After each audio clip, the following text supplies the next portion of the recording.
There are only 10 days left of OSWAs voting. That's 10 days left for anybody to go in and vote for their favourites, to choose between six nominations across 9 categories. Now, of course, if you don't find anything that you can't vouch for, that you can't purchase or repurchase or recommend to a friend, then you can put in your wildcard and you can put in what you would choose in the People's Choice section. That's all happening in the background right now. But a wee bit like I did last year, I'm going to talk about the things that I'm surprised are missing in the 2023 OSWAs. Remember, these are not my choices. Some of them may be, they may not be, but generally speaking, they're no one person's choices. They're not mine, they're not Ralphie's. They are the consensus of a lot of online commentators and other folks too. But I'm going to take it a wee bit further tonight. I'm going to share with you things that are not only there this year, but surprisingly, they have yet to make an appearance in 2021, 2022 or 2023. That's what I'm going to focus on tonight, and a few other things as well. I'm looking forward to it, and I'll see you in a second.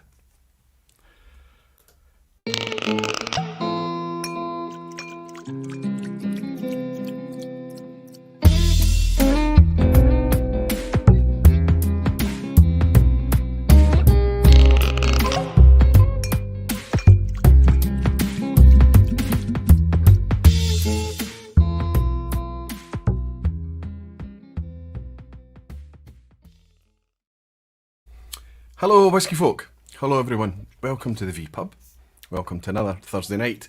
I'll start tonight by apologising to everybody that's participating live, 230 of you in, waiting for me to open the doors. I really appreciate the support, it's fantastic to see you, and I'm a wee bit late. It's rude, I know it's rude, but there's a football game going on tonight.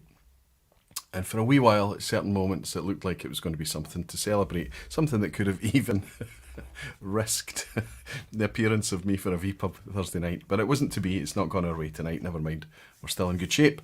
Anyway, it means I'm a wee bit flustered because I've come in here. I was kind of more or less prepared earlier on, so hopefully we're going to be okay. And to see out tonight's topic.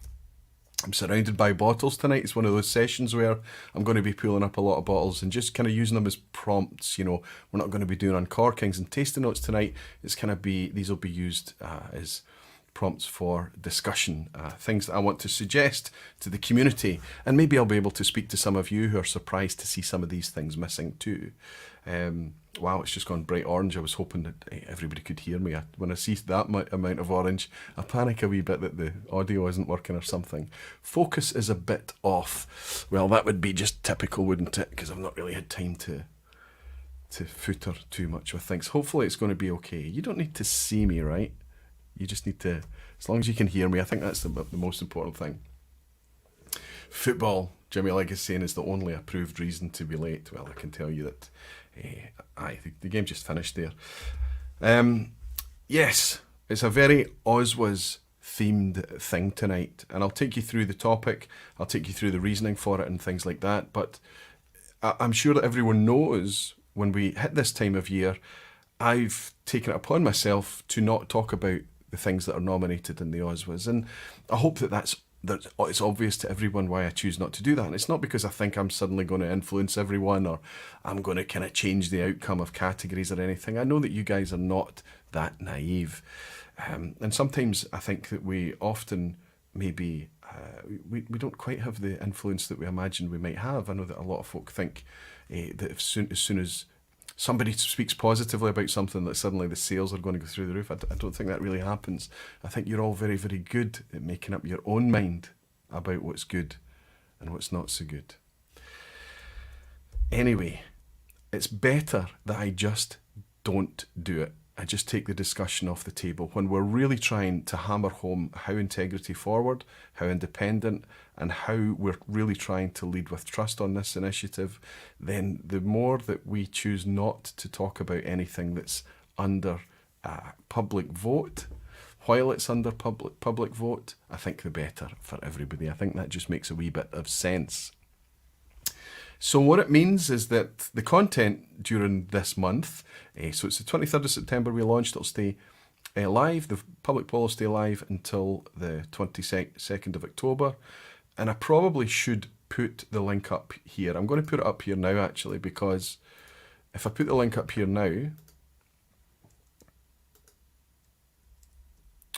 it might mean that you can open up a tab on your browser or whatever it is, and it'll remind you to go in and place a vote. Remember, if you do go in and place a vote tonight, that's not you locked in. You can go in and edit that anytime in the next 10 days ahead. So if you want to change your mind, if you've tried some additional whiskies, if you've had time to think about it a wee bit more, you can go and do that. But what I'm going to do is pin that comment, or I will attempt to pin the comment. And hopefully that's worked. There's another link I'm going to have to pin in a wee while. But that, for now, that's the OSWAs vote up there. I can do better than that. Come on. I'll type the word vote. I'll even put a wee arrow in. And I'll do that. And that's the one I'll pin. So that people coming in a wee bit later, I'll know what that is.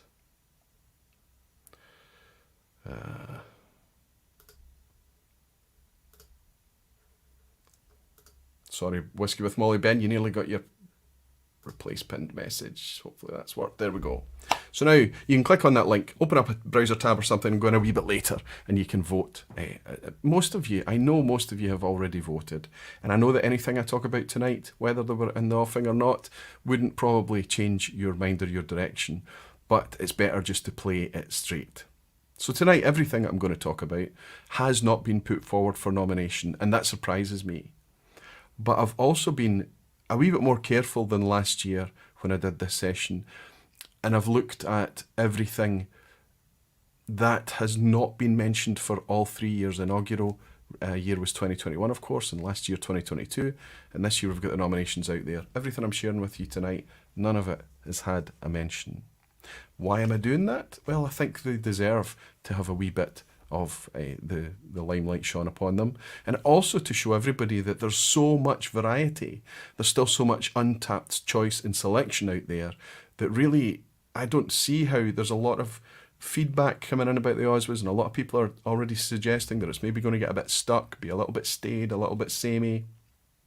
We need the reassurance of continuity and consistency. We definitely need that. But I want to reassure everyone that there's millions of whiskey out there. And even today in 2023, when things are getting expensive, there's a lot of it that's really worthy of celebrating as the best in whiskey. Exactly what we like to do in the OSWAs. Anyway, before I get into all of that, I'm going to do what I always do while you're grabbing a dram, while you're getting a comfy seat and settling in on your Thursday evening, Thursday afternoon, maybe early Friday morning, depending on where you are. I'm going to jump into the lounge and welcome some of you beautiful whiskey folk and dedicated barflies. Sorry if I'm a wee bit hoarse. I have been, I've been shouting at the football, but I've been hoarse for quite a while. I think I've been a wee bit hoarse, I'd say, since Legfest. Talking. And there's been so many people coming in and out of Glasgow recently, just coming by for visits and things like that, that I've pretty much been busy almost every day since Legfest. So there's been a lot of chatty and a lot of talking. My wee throat needs a bit of a rest, and it's not going to get it tonight because it's just a solo session. Whisky Lover Society, good to see you, Gerhard. He's saying, evening, Roy, looking forward to hear what is missing. I know that you've got lots of opinions yourself, buddy. And over at Whisky Lover Society on YouTube, he's doing a series on the OSWAs, and he's just kind of putting in his own comments and things like that and giving his take on it. Of course, he's part of the contributors, he's part of the process, part of the system, and we do not, Ralphie and I do not try to stop anybody talking about what's nominated, what's not nominated, or even sharing their preferences. It's up to each individual channel to do what they want to do. Ralphie and I have just made that decision that it's probably best if we don't do that. Whisky 101 Nick is in saying, good evening, Roy, and the wonderful Barflies. So great to have been able to welcome you in Glasgow recently, Nick. I hope it's not the last time, my friend. I hope you're doing well. Molasses Mike is saying, good evening. Good to see you, Mike. I hope you're doing very well, along with Tom Scaramuzza, who was also up in Scotland too. Here he is. Hi, Aquavita. I know I was a wee bit late tonight, Tom. It's nice to have you, buddy. Whisky with Molly Ben is in, as I mentioned already. Good evening, Roy. One Glassman Warner. Cheers, Aquavita. Great to catch you live from the start. Fantastic. You're out in Florida, aren't you, Warner? And you've just taken delivery of some very nice Barfly Ardnamurchan bottlings. very glad to see. I hope you enjoy them, Warner. I hope you love them. Jerry Miller is saying, good evening, Roy. Good evening, Jerry. To you too. Absolutely brilliant to be able to welcome you in this country as well. It was just fantastic over the last couple of weeks to meet so many people. And it hasn't stopped yet because we've got the Glasgow Whisky Festival on the horizon. More to follow on that in a second. Chris Polak is saying, good evening, Roy. Good to see you, Chris. And Pedro Meneses, I always put a TH in the Z there. Pedro is saying, good evening, Barflies. Good evening, Aquavite. Good welcome in from Brazil, Pedro. Ben Dietrich is in tonight. Ben, so good to see you, buddy. I hope you're keeping well. You were in my thoughts very, very recently. I was actually sharing a little anecdote that I won't share on the vPub tonight about Ben Dietrich and some of the fun that we've had over the years, buddy. It's great to welcome you here.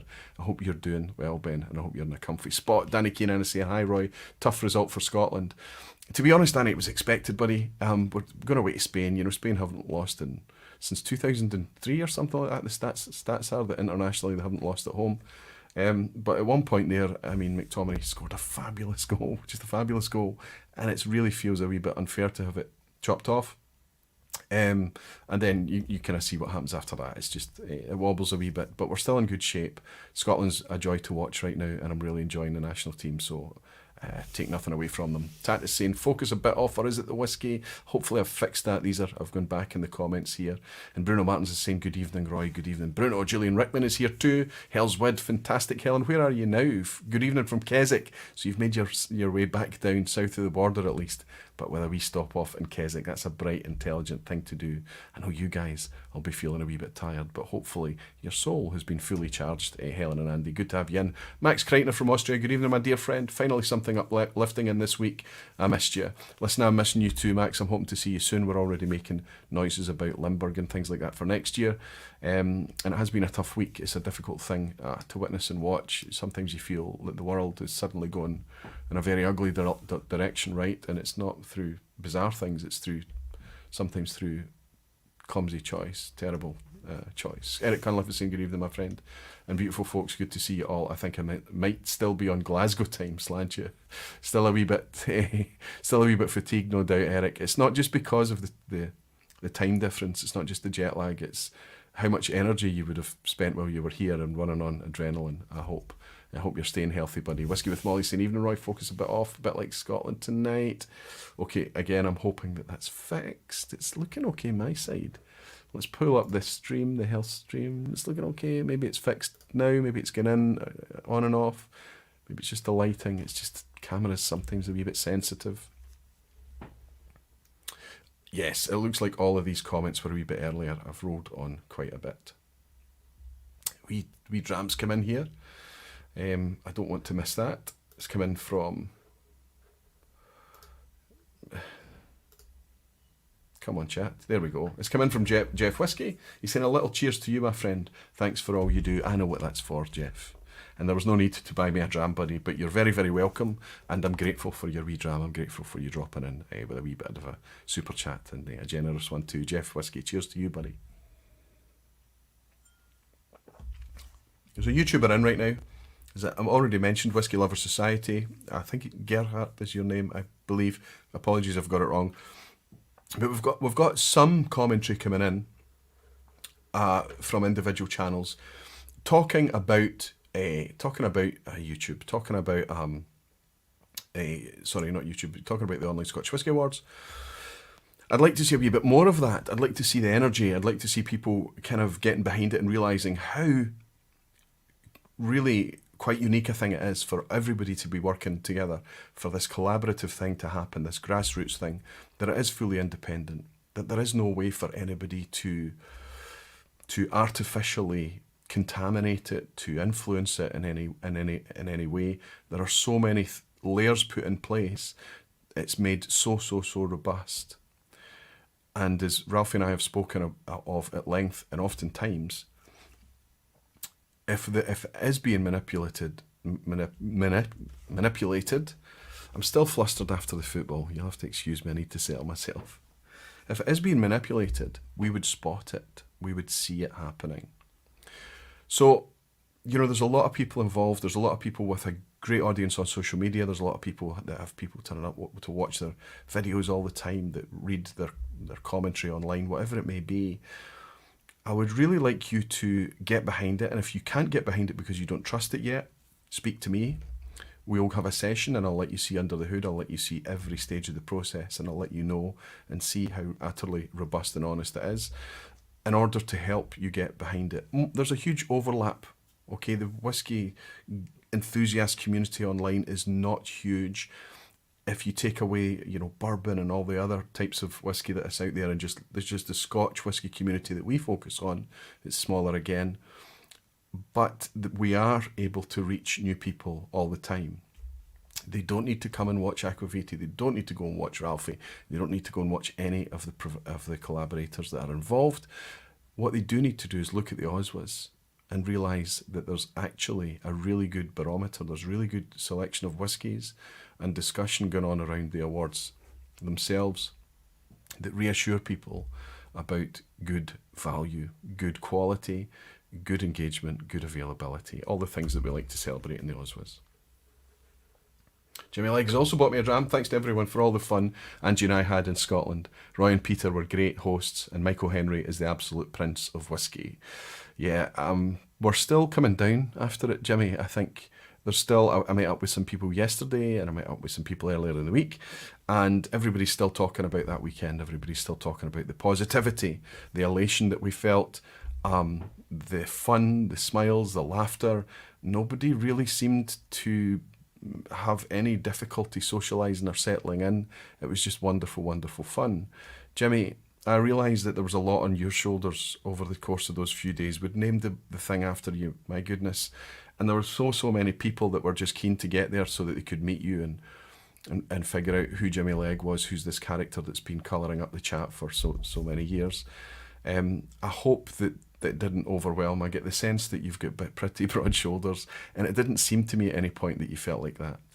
But on reflection, I realised that if we continue this thing that we do where we name a gathering after a person, an individual person, there's maybe quite a lot of pressure. Jimmy, thanks for your drama and thanks for your kind words. Cheers. Thanks for just being there and having a great time while you were here. Thanks to Angie too. Stephen Toth has bought me a dram also.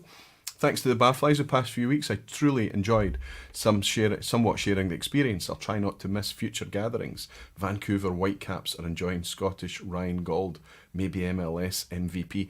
Listen, what we guaranteed with this gathering, Stephen, is that there is an appetite to do it again. We had to get kicked out of the Bon Accord at midnight. We were literally asked to leave quite loudly. There was no trouble at all. It was just kind of like we wanted it to continue, but at midnight we'd been at it for a good, 7 hours by that time. It was kind of time to go home, but everybody's mood was very, very high and jubilant and buoyant. Nobody was out of order. Nobody was drunk. There was no cross words. There was nothing. It was just great fun.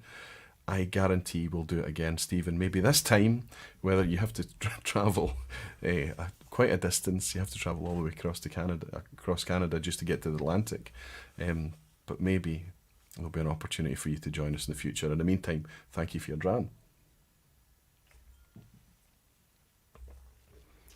Thomas F. is celebrating being a member of the Barflies for 3 months. Your Uncle Vanya is in. Good to see you. And Kilco Whisky Musings is also in. Guess who got monetised while at the Bastards Ball? Congratulations to you, Brian. That means a lot. Hitting those 1,000 subs is the first barrier, and then waiting for that monetisation to happen. Buddy, I hope that works out for you. Uncle Vanya saying, lovely meeting so many of you in Glasgow. Epic evening, epic community. Your Uncle Vanya. Now I'm having to remember. I remember being told that the name Uncle Vanya, and I'm trying to match it with a name. Maybe if I can pick up the comment. And Thomas F. is saying, evening Roy, the focus and you are looking good. Fantastic, it's fixed. So fantastic to see so many of you in. I've got lots of whiskies to share with you. I've got lots of topics to talk about. The link that's in there just now, I've got a wee bit of housekeeping to do. I'll do that first. The link that's in there just now is the vote link, but I'm going to swap it out quickly. And I'm going to put in a link because for the next big event that's happening in Glasgow, it's the Glasgow Whisky Festival. Everybody kind of turns up a bit early. They arrive on the Thursday and the Friday. We usually have a pre-festival meeting in the pot still. From there, we all kind of gather early Saturday morning and we head off to the early session at the Glasgow Whisky Festival. It runs from 12 till 3:30. We have a brilliant time at the festival, getting round as much whisky and as much chat, as much folk and handshakes and hugs as we possibly can. And then we head out for some dinner.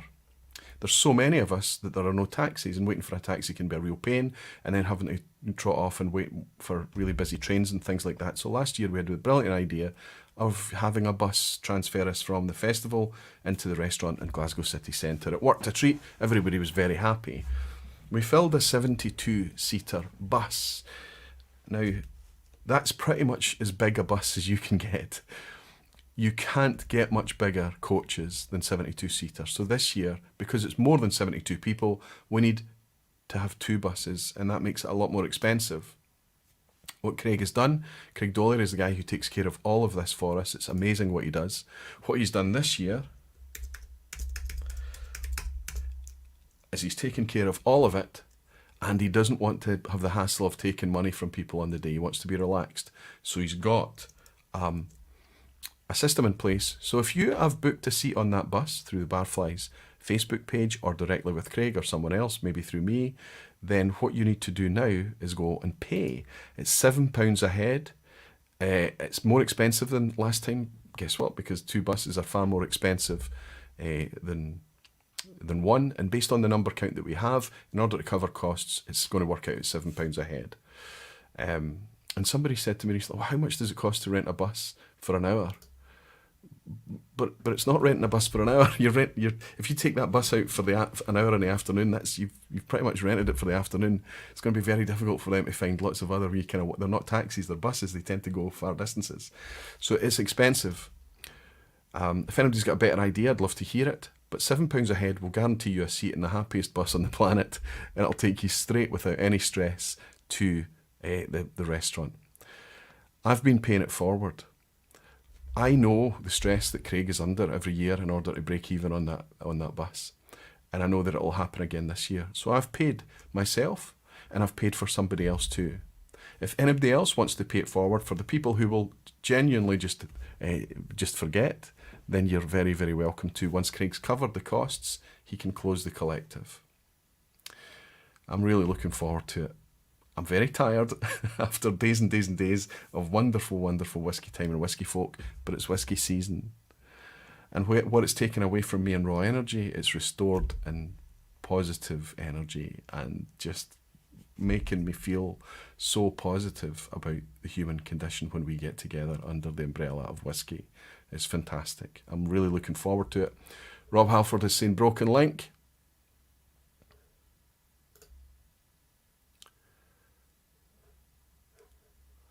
It's up there now. Perhaps he's talking about the vote link. We'll check a wee bit later. Anyway. Still can't get the football out of my head. We've got whisky to talk about, Roy.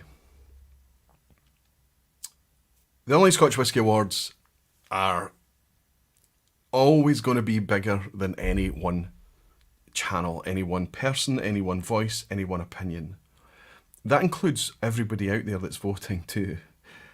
So we do get a lot of people who are really upset that certain expressions, certain distilleries, certain producers, certain brands haven't been represented. I want to kind of rail against that and say, well, how dare you ask, how dare you demand? Do you not understand that nobody can get everything that they want? But of course, I can't say that to them because I feel the same way myself. I'm looking at as the nominations come in every year, nothing I can do to intervene or to change.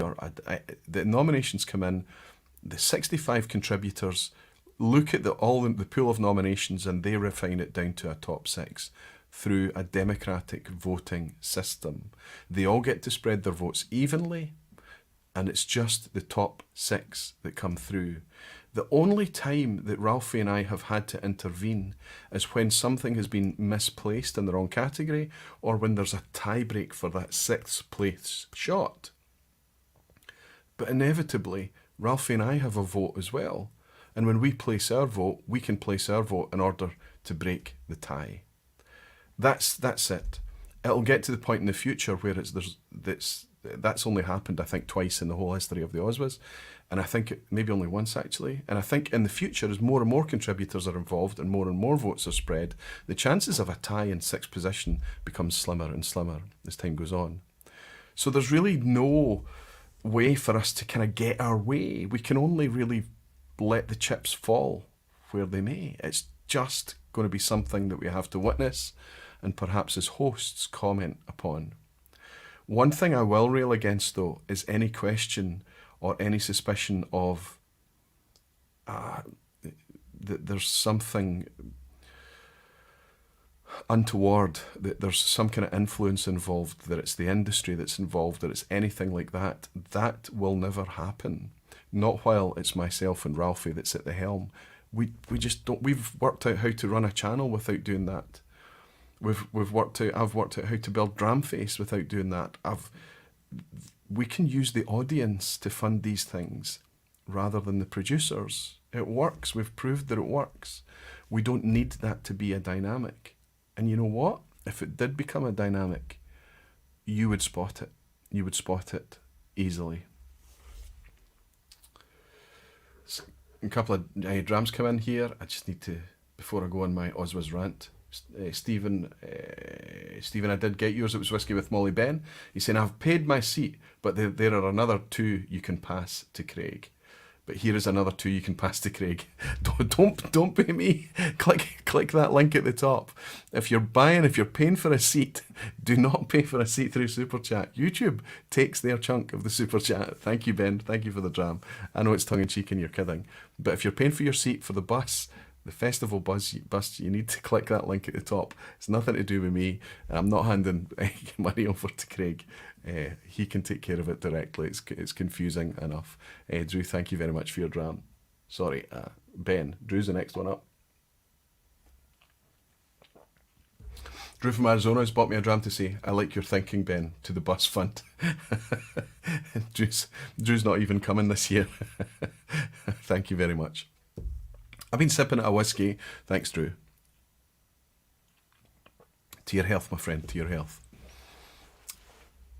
I've been sipping a whiskey that has never made it in the OSWAs, in any of the categories, but I think the obvious category that this one would be in would be best value. And that's how I'm going to run through it tonight. I'm going to run through basically in the same order as the OSWAs run, 1 through 9, but you're going to find a lot of the categories I'm really not going to dwell upon, especially the distillery categories and the independent bottlers and things like that, because, well, there are millions of whiskey expressions, millions of bottlings for the bottle categories. It becomes much tighter and a much smaller pool of choice, I think, when we get to those. And it's so subjective, it's so kind of based on personal experience when we're talking about not a single bottle, but generally how a producer or how a distiller or how a brand is doing. I'm not going to dwell too much on those categories, but I'm going to try and skip through them all quickly. Give you a break on this solo session tonight and not keep it. I know that I'm going to suggest I'll try and keep it under 2 hours, and I won't, but if I can keep it around about the 2:15, 2:20. For those of you who are perhaps not going to sit through it all tonight, remember that I'm filling it in with chapter markers. So tomorrow, at some point throughout the day, when YouTube is caught up and it's not buffering all the time, I'll go through the entire video and split it up so that you can use the express viewing chapter markers underneath. Thank you to everybody that picks it up on the replay. Daniel Williams has also bought me a wee dram to say, I'll be doing Barfly name tags at the Glasgow Festival, and after at the Bon, how many Barflies will be going roughly? Daniel, nobody will be annoyed if you forget names. I forget names all the time. You just need to apologise quickly. You know, you're just meeting so many people at the same time. It's okay. I'm pretty excited that you're going to be there, Daniel, actually. That's the first time that we'll have met. You're coming over from the Netherlands, of course. But you bought me a wee dram in the meantime, so I'll finish off this wee glass and say cheers to Daniel.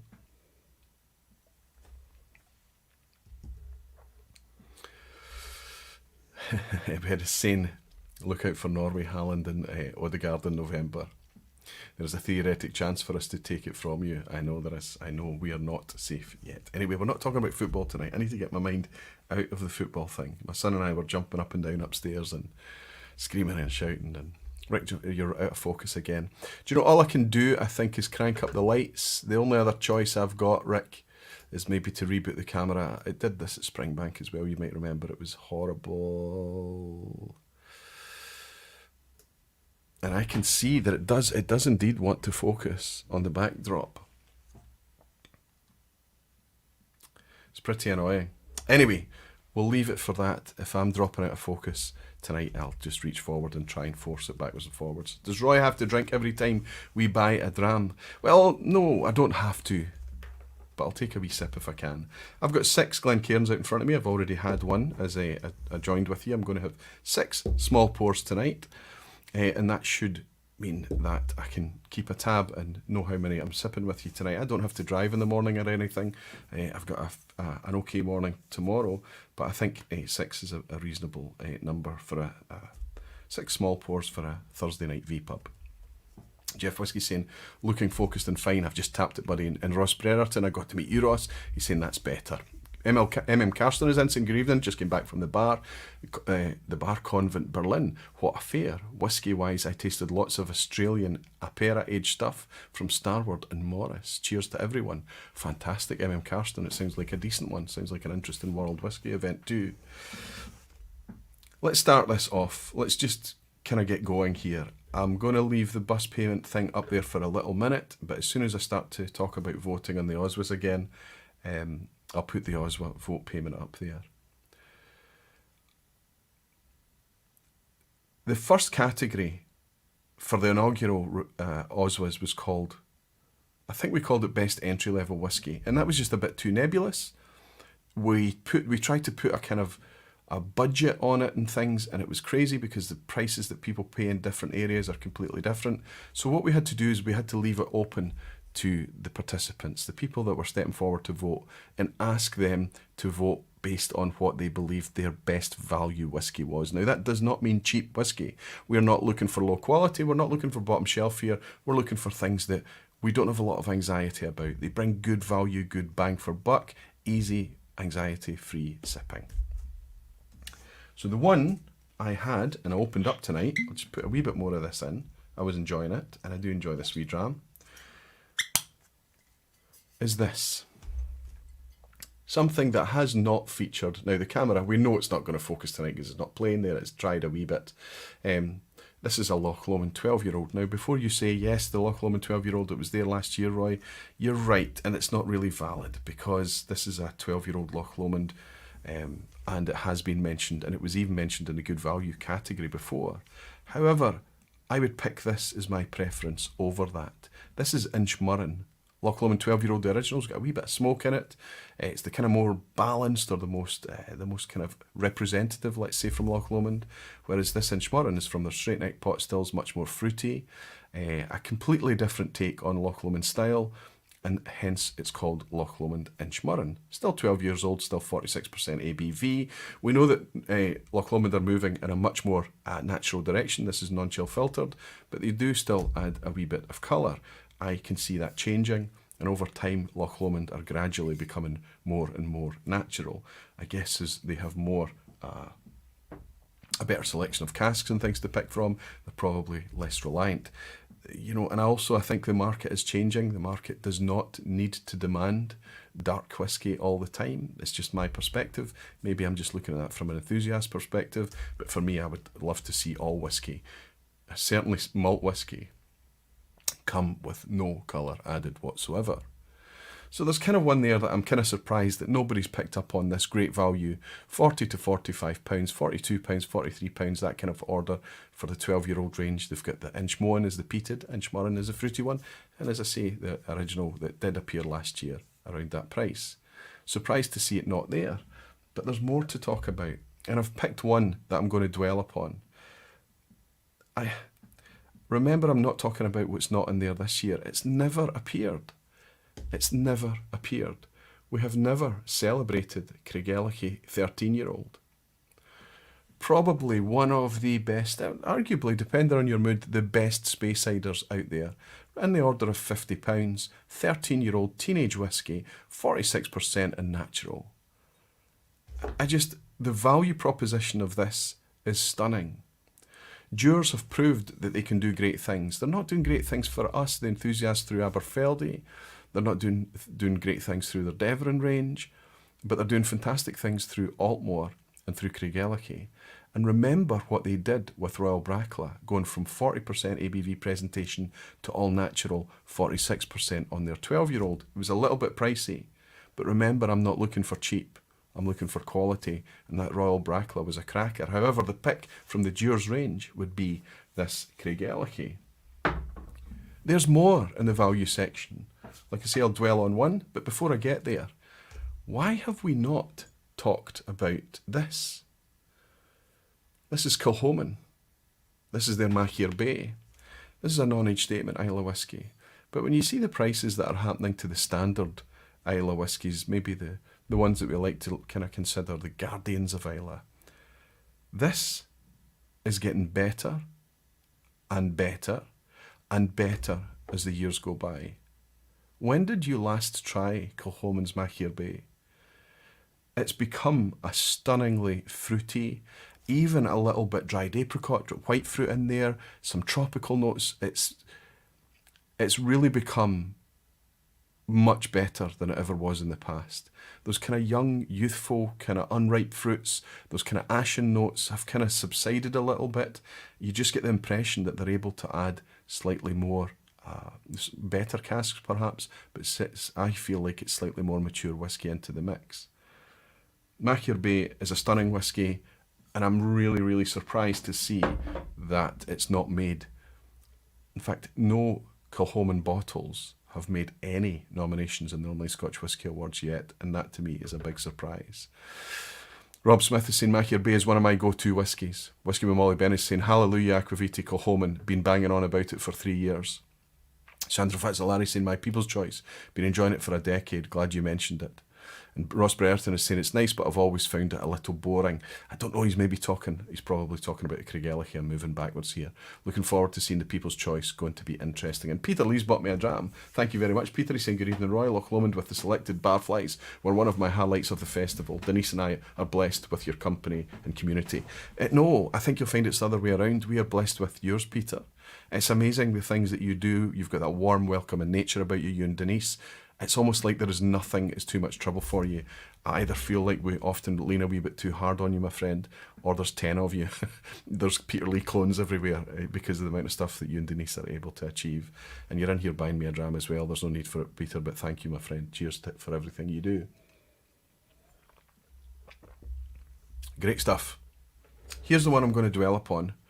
Now, I've just sang the praises of Kilchoman's Machier Bay and Craigellachie 13-year-old, and there's something that I believe is potentially a wee bit better than that. It's 48% ABV. It's non-chill filtered. It's natural colour. It has an age statement. And I bought this for £42.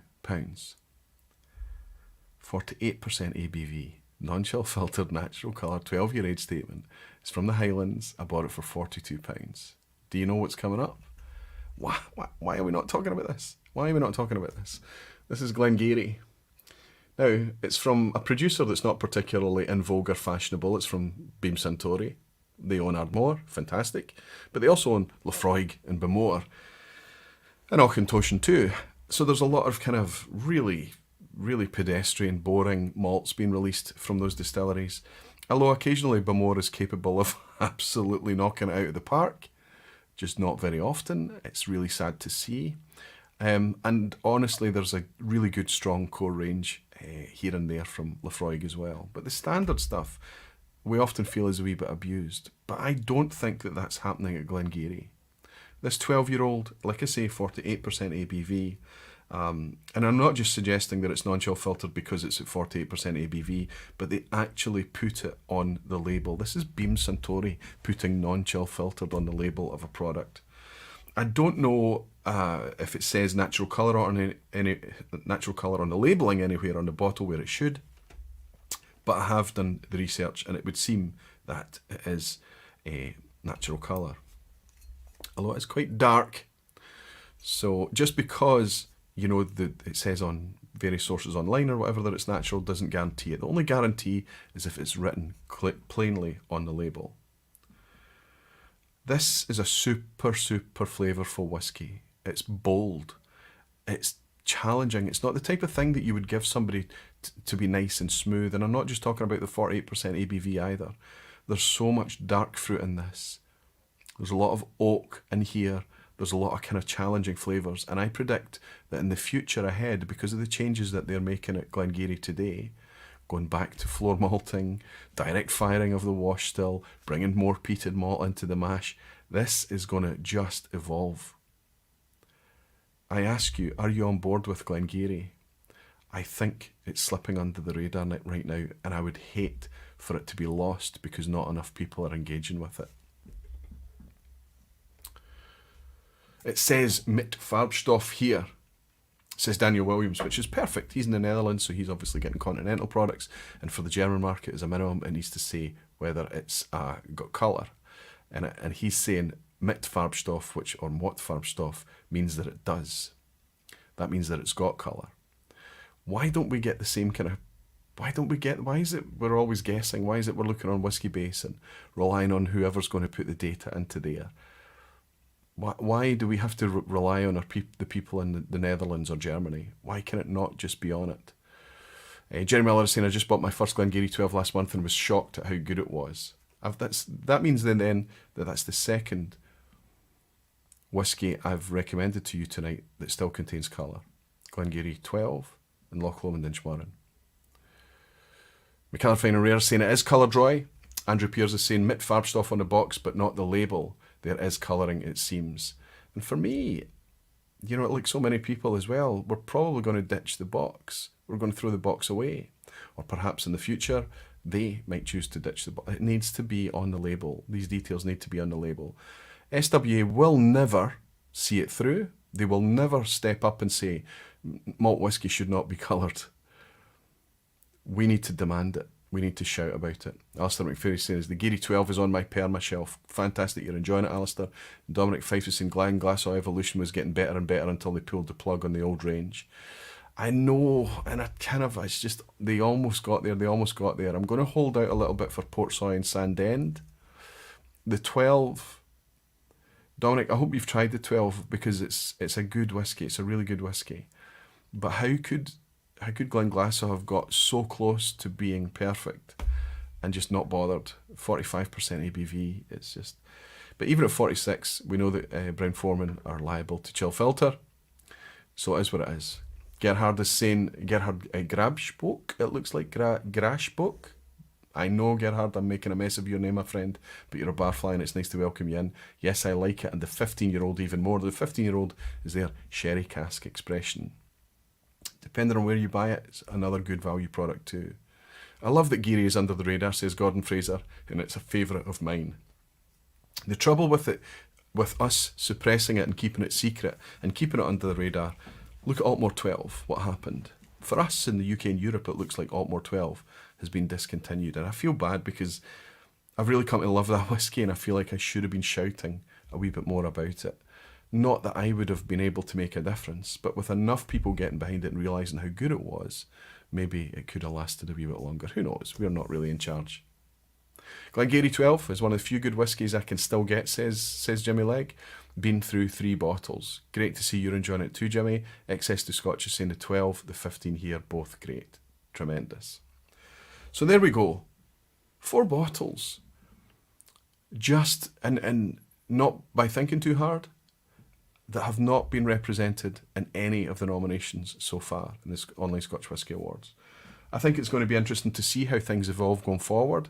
I think as new whiskies come out, I think as the idea of value is redefined, I think that first opening sector is going to be one of the most important categories for people coming into whiskey and looking to see what are all these enthusiasts talking about, what are these folks speaking about. I hear them talking about non-chill filter, I hear them talking about natural, I hear them talking about ABV. Where do I go? That is a fantastic opening salvo. And there's lots more to explore in the years to come.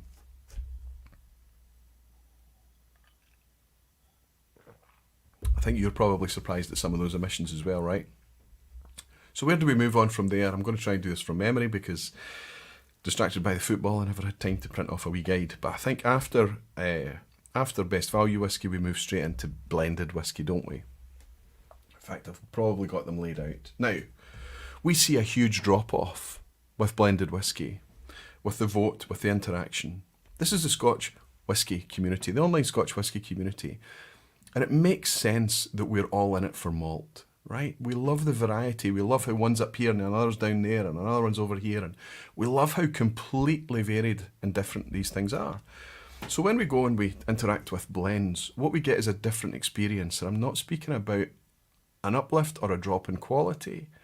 I'm speaking about a different experience. So if you imagine, it's kind of funny how I think about these things in a kind of waveform sometimes, that if you imagine a single malt is like this, and then you blend a few single malts together, all the waveforms kind of fit together, so there are no obvious peaks anymore or no obvious troughs. That it becomes a wee bit more complex. Now, to some people's palate, they would say it's a bit more engineered, a bit more bland, a bit more linear, a bit more kind of footered with, it would say in Scotland. But as time goes on, you really start to appreciate, I think, a whisky that's put together in a way that is not at any extreme of the bandwidth, but is capable of showing you a little glimpse of lots of the bandwidth. And I think that's what a good blend can do. What we're seeing in recent years is the blend category, rather than it just being, Grouse and White Mackay and the Bells and Johnny Walker and all the blends that we've seen forever and a day, Deers White Label, depending on where you are, you're going to have a different market favourite blend. Mass market, price point sensitive, that's what those are about. That's changing. Despite that still being the vast majority of all the whisky that's produced and sold, that's changing. We've seen people stepping into the blend category and caring less about mass market volume, razor thin margin, and putting flavour and experience first. I think I have to take my hat off to the first one I'm going to hold up to you here. This was quite an expensive whisky, I'll be honest, but I do like it and I'm glad to have it on the shelf. This is a 50 cl of Compass Box's Great King Street series. This is the Glasgow blend. This has gone through, make sure this focus comes back. This has gone through quite a rebrand in recent times. It doesn't look like this anymore. This has been on my shelf for a wee while. It's true of a lot of the whiskies I have here, of course. And the Glasgow blend is the peated one, as opposed to the Artist blend, which is the more fruitier, unpeated style. This is about, for a 70 cl bottle now, I think it's about £35 from Compass Box. It's 43% ABV, but remember, if the majority of the liquid in here is grain, it doesn't suffer from the same chill filtration, non-chill filtration issues that malt whisky does. However, I would still prefer that this wee bottle was presented at higher ABV. I still think that it can sometimes come across a wee bit light, and I know that that's what it's designed to do, it's what it's designed to be. But for me, I'm kind of looking for, these days, a wee bit more engagement. Fortunately, we're in that space. Look at what's been offered in recent times. Look at what's been nominated. The Thompson Brothers 6-year-old. That's in. It was in last year too. McLean's Nose from Adelphi, a brand new entrant this year. It's only just been launched at the start of this year and it's already made it through. So well adopted as that whisky been. Both of the whiskies I've just mentioned are blended Scotch whiskies.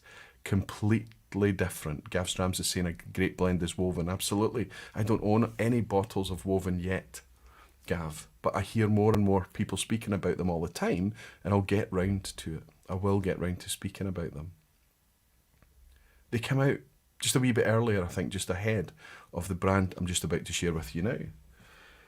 You've heard me talking about these people. You've heard me talking about them on the vPub, and you might be struggling to get your hands on them where you are, but they're certainly across Europe now, and they've just made their way into North America too. This is Turntable. This is a blended Scotch whisky brand. 46% ABV. Obviously, they write on their non-chill filtered natural colour. They don't need to because it's a blended whiskey, but they do. They're showing the rest of the industry the way. Why not just put it up there? Just why can't you put it up there? Because it is coloured. We'll make it natural colour. Stop adding things. I know it's the rant, isn't it? This one that I'm holding in my hands right now is one of two that I have, Bittersweet Symphony. The other one I've got is Paradise Funk. I was at a tasting with Turntable at Glasgow Whisky Club recently, and they had all 6 expressions that had been released so far. The first 3 inaugural ones that were a bit pricey at £75, but these new ones that are much closer to in the order of £50. That's a lot of money for blended Scotch whisky. Then you sit and taste them, and you have to judge them based on being £50 whiskies. And they absolutely can go toe-to-toe with so many things, such as the elegance, the complexity, the balance, the fruitiness, the lightness, just the deftness, the engagement. It's an easy, enjoyable, very clean sipper, every one of them. But spend time with them and sip them in contrast with other things and see how much they sparkle. What this does is it shines a light on the blended segment and how much it's been abused and ignored over the years, and what it can reveal, what it can bring to us if we're willing to get off our single malt horse every now and again and see what other options there are available. At the tasting in Glasgow, at the Glasgow Whisky Club, I got to try the ones I've avoided so far, and that was the peaty ones. Smoking Riff, I think, is the current one, and I can't remember what the Firestarter, I think, was the first peaty one that came out. Both of them were excellent, really, really excellent, and they're very transparent. These come with a wee leaflet or a wee link to the website. You just go on the website and they'll tell you what's been involved. They're very, very transparent. They will tell you the percentage of all the whiskies involved in the bottlings. This is what's possible in the blended whisky sector. I think if we are adaptable and if we're open-minded, the future is bright for flavour. It has ignored and abused us over the years as well. Jimmy, listen, the reason that we're not engaging with blends is not because we are stubborn. We have been taught that flavour is in malt. It's no coincidence that malt exploded when malt started to be presented naturally. Throughout the decline of the 1980s, malt was steady and strong and growing because it came about at the same time as malt being presented fully flavoured, whereas the mass market focused on 40% and 43% export ABVs. Just boring. In a time when everybody's moving towards more flavour, more quality in what they're consuming. That's where malt whisky and blends were just left behind at that point. Blends did not adapt. Blends very, very rarely experimented or changed or tried to step forward with a flavour forward strategy and that much more natural presentation. It just didn't happen. Brian Stormont is saying, I could not agree more on Turntable. Paradise Funk for me is one of my favourite this year. It's a different thing. You need to take your malt hat off. It's not that singular experience with a single malt or a single cask. It's much more integrated. It's much more together. That said, when you sip any two of the Turntable range together, it's quite amazing how different they actually are, while the quality is still very, very close. I hope that makes sense. Can we get a few thumbs up to Whisky Straight Al Aquaviti? The big man needs our thoughts and prayers just now. Ben, I'm so sorry to hear. I haven't heard. Let's fill the chat full of hearts. Absolutely. If Al needs our thoughts and prayers, he has them. Absolutely nothing to consider. I'll throw mine in the ring first. Here's to Al, buddy. I hope you're well. I hope you're getting well. I hope you're on the mend. I'll pick up with Ben and figure out what's going on, buddy. Love and prayers and strength to you, Al. Cheers.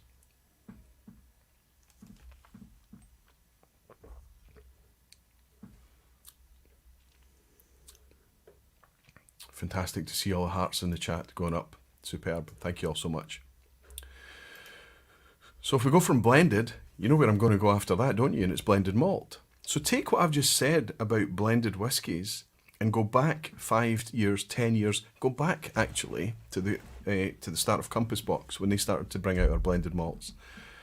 Compass Box are responsible for so much influence in the category, quickly followed by Douglas Lane and their remarkable regional malts. It started with Big Pete. We've gotten over this B word issue now through that gateway of blended malts. And it's fantastic to see some of the most delicious, easy, enjoyable, good value whiskies I've got on my shelf right now. It's over to my left-hand side here, is blended malts on the shelf. That's why after the inaugural OSWAs, we realised we need 2 separate categories here. We are doing whisky a disservice by lumping all the blends in together, all the B word whiskies in together. So we separated it out to have blended Scotch and blended malt. And yet, there are still dozens and dozens that haven't appeared in this year's OSWAs, or last year's, or the year before. I'll give this one a buy because it's difficult to get a hold of, and it's in new packaging now. I hope you can see that. This is McDonald's Glencoe. This is a triple malt, we're led to believe, and there are rumours going around about what the other 2 malts alongside the Ben Nevis that's in there.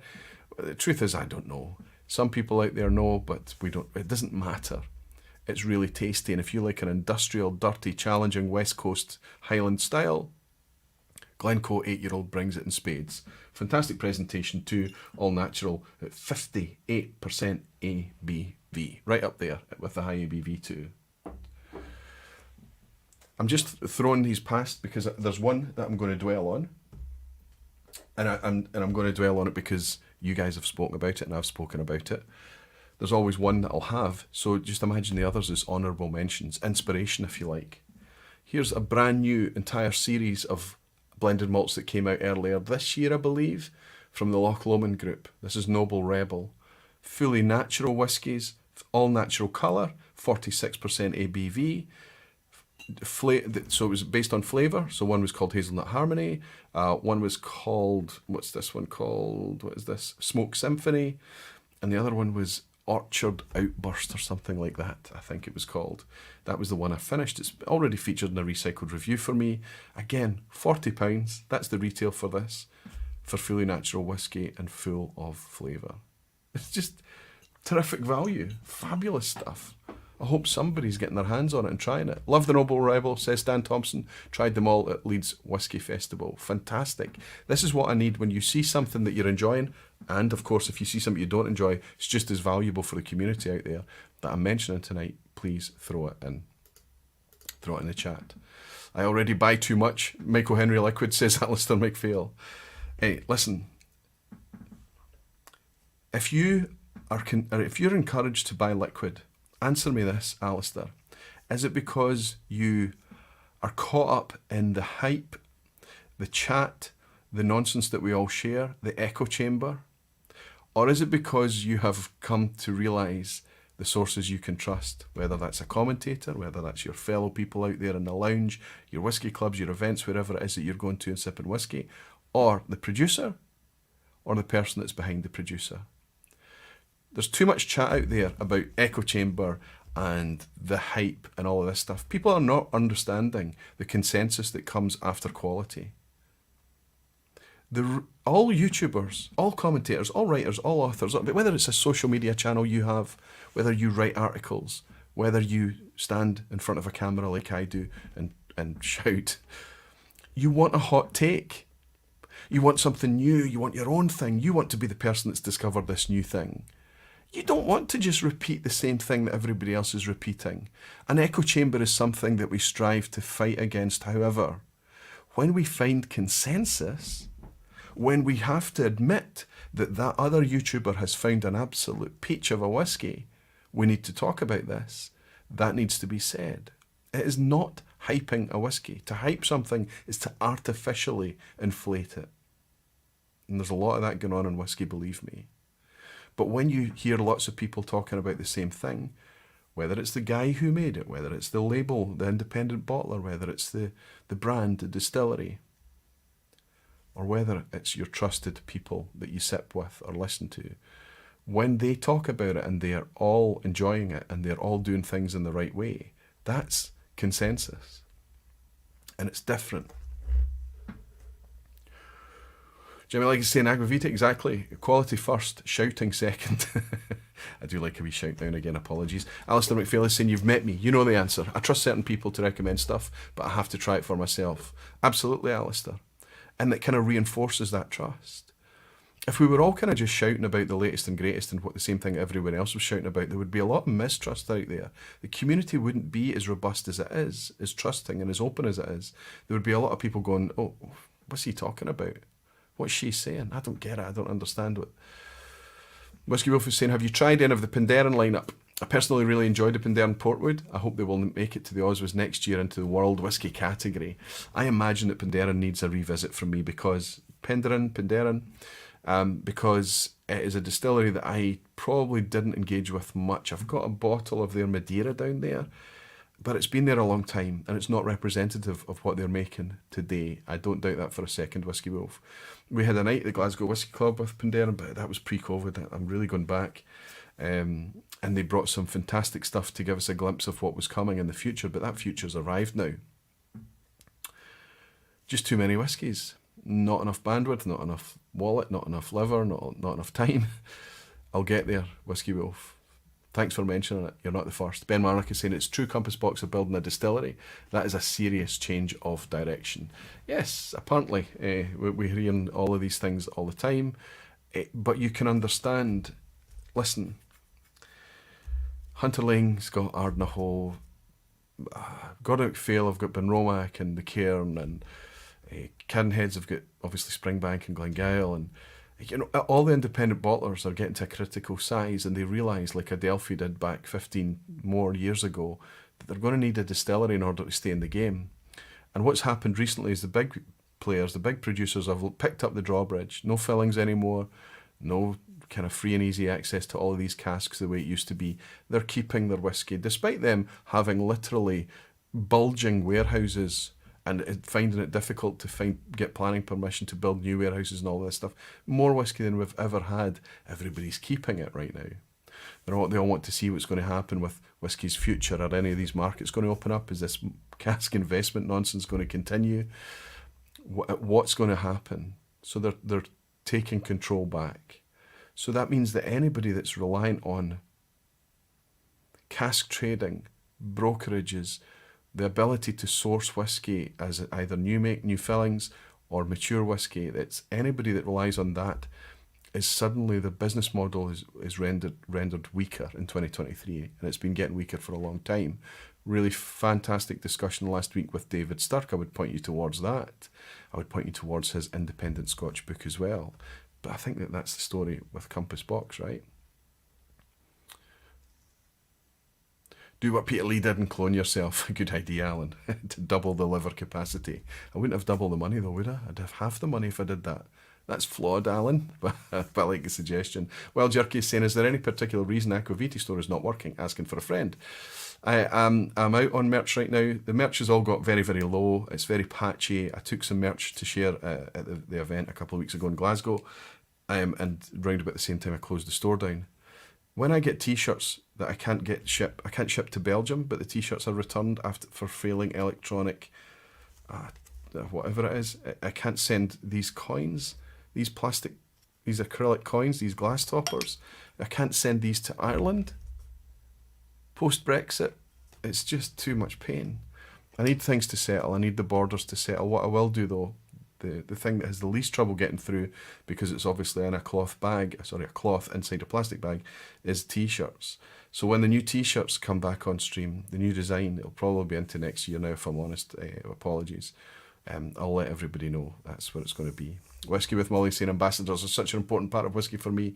Any plans to add a category to the OSWAs?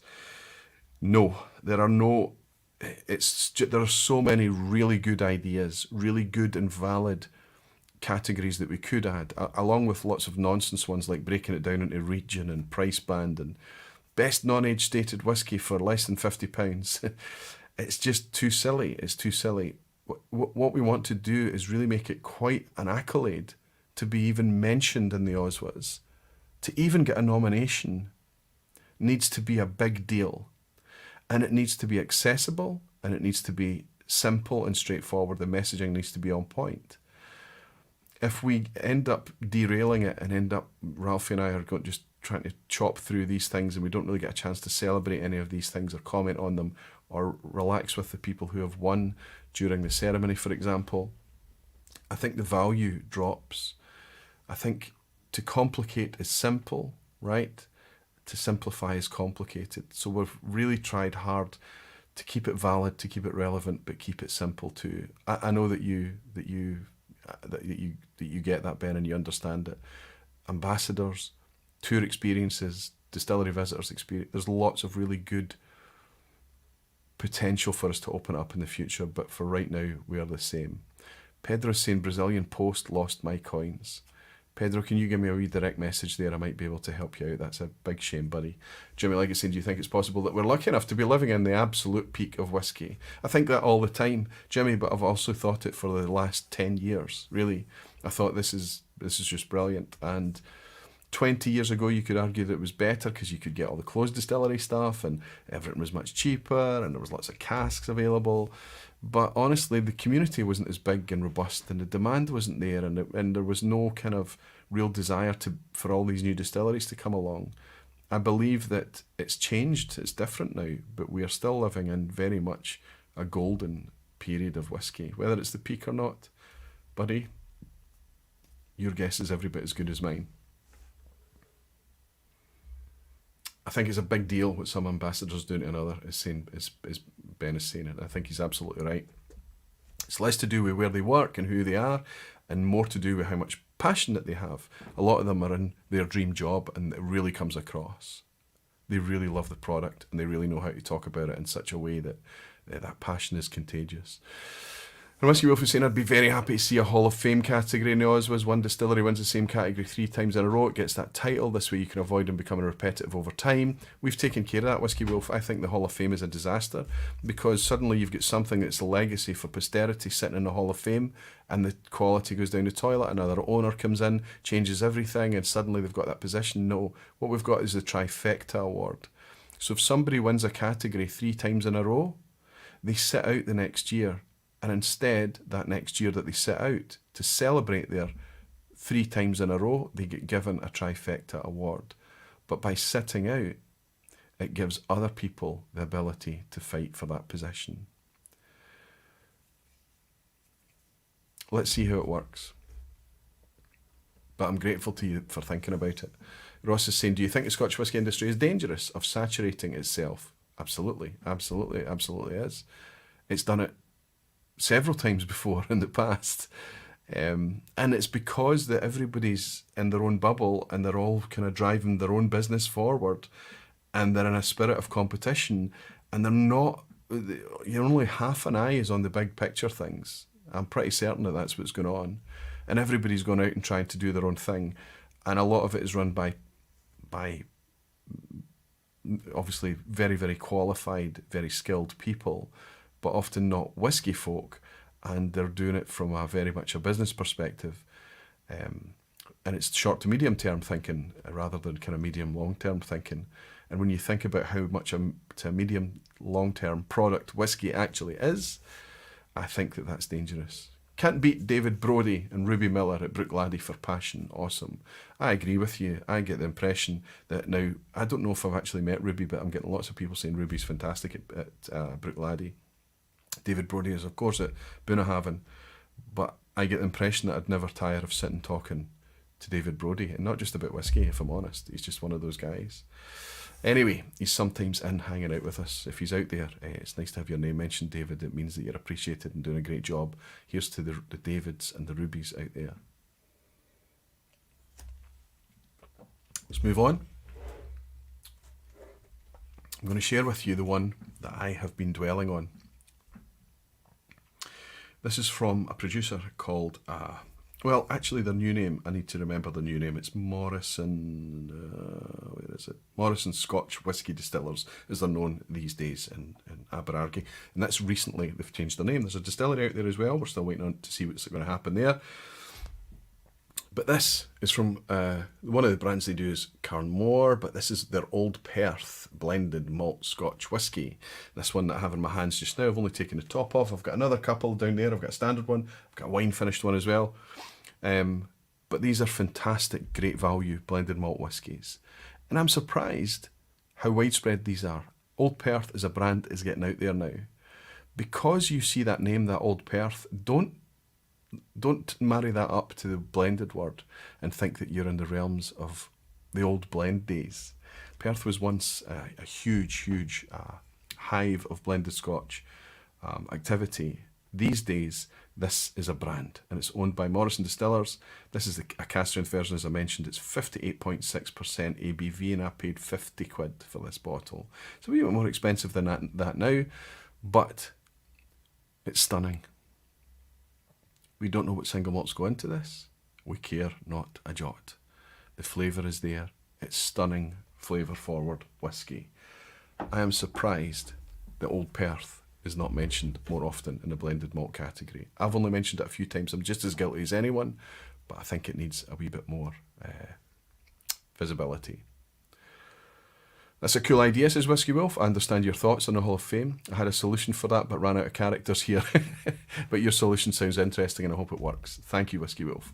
Yvette Bud Jenkins is saying, given the real risk of whisky lock, again, do you see the big guys being the winners if market collapse causes prices to drop? The big guys, the bigger the company, the more they can absorb, the stronger they are. I do worry for the smaller companies, which is why I think it's incumbent upon us as enthusiasts to get on board and support these smaller producers, especially the ones that are bringing us out things at reasonable prices. The ones that are coming out with 3, 4, 5-year-old whiskey and charging far too much, sometimes beyond triple figures, which is inexcusable. They may not get the support if things start to crumble. But the ones that have brought out the product at reasonable prices and continue to maintain these reasonable prices as their quality and maturity continues, I hope we all get behind it. Fantastic to see how much support Adelphi and Ardnamurchan can get in the Online Scotch Whisky Awards. There is a reason for that. Fantastic to see Lag. I don't think Lag even had an entrant out there. There was nothing out there. The last time the OSWAs were put together, there was nothing to taste or buy from Lag. And in 1 year, they've already made it in as a nominee, because of the quality they're putting out there. Their first inaugural releases were a bit pricey, but the follow-up releases have come down in price. We need to accept how expensive it is to produce whisky. To mature whisky from 3 years to 12 years old is actually not that expensive. It just takes a long time. And by the time it gets to 12 years old, there's not as much of it as around as there was when it was 3 years old. So obviously that plays into it as well. However, as the whisky becomes older, better, more mature, we hope that the producers that put integrity forward don't take more or attempt to take more out of our pockets, that they maintain the pricing. As long as they're profitable, as long as they're bringing integrity forward, I hope that the enthusiast communities, the people that love whisky, support those producers. Daniel Caballero is saying, I wish Tobermory would be nominated next year for Best Distillery. There you go. The Leadchick has been regularly mentioned. Tobermory itself is yet to have a mention in the Online Scotch Whisky Awards, but there's an argument that why is the Distillery not there? You're absolutely right. And Norolix is saying, good idea, the tri-winner thing, the trifecta. Norolix, I'm glad you like it. But Jenkins is saying, I agree. I will throw my support at the quality smaller producers who have been providing me with great drams at a very fair price. But I know that you're in the States and it's harder for you to do that because of the availability issue, but you will get the opportunity in the future as the markets start to grow for these small producers. Bud, you're coming over, and I'm looking forward to seeing you in Glasgow. Here's another wee one that I just need to give a mention of. I went out to buy a couple of these products this week. It's always been on the shelf. I don't understand why it isn't now. They've got the Hive, they've got, what is it called? Velvet Fig. And they've got a spice one as well. I'm, of course, speaking about Weems malts. This is a very old bottle I've got here. This is their Peat Chimney. It's all natural, 46.8% ABV. They're putting non-chill filtered in the label. They don't colour their products. Blended malts, much in a similar vein to maybe Remarkable Regional malts and Compass Box and things like that. But they tend to go, rather than regions or anything, they're going flavour and flavour profile. Surprised to see this not talked about more regularly. That said, I'm part of the problem there. I can't tell you the last time I had a Velvet Fig on the shelf. Can't tell you the last time I had any other of the Weems malts bottles. So maybe when I talked about, that hot take thing, maybe it's about time I went and had a wee visit at Weems malts. What I'm trying to demonstrate here is just how much variety is out there. It's not just the variety that we have on our own wee shelves or collections, or even the variety that we have at our local retailer, whatever it may be. With a bit of effort, there's a ton of stuff, and the only way we can access it is through this community. It's fantastic. Anyway, let's pour something. I'm going to quickly talk about non-malt, and I'm going to pour a non-malt whiskey. This was from John Bell. John Bell visited me last year, left this whiskey. Most of it got sipped at the Glasgow Whisky Club, and I just got maybe a third or certainly less than half of the bottle to take away. But this is American non-malt whiskey. But I'm surprised. What we say with non-malt, as long as it's not barley, it's valid. We can talk about it. Okay? As long as it's not single malt whiskey, we can talk about it. Anything that uses something other than malt. And not once in the 3 years so far of the OSWAs has anybody nominated a rye whiskey. Maybe Gregor McQueen is correct that it's the devil's grain. I disagree. This peated Lot 40, like all the Lot 40s I've had, if I'm honest, especially the cast strength stuff, has been fantastic. Really fantastic. Sure, some are better than others and it's up and down, but really, really engaging stuff. Great quality whiskey. Other ryes I'm enjoying too. They can be a wee bit spicy. For a single malt drinker, a rye whiskey can be a different proposition. But it's like anything. It's like spicy food, or maybe it's a bit like peated whiskey, or some other style of whiskey that it maybe takes a wee while, a bit of investment to get into it. But once you get into it and realise how amazing the flavour is, it really opens up a whole new avenue of whiskey exploration for you. But clearly Scotch drinkers are not getting it, because the Online Scotch Whisky Awards represents that community, and they don't seem to be talking about rye whiskies.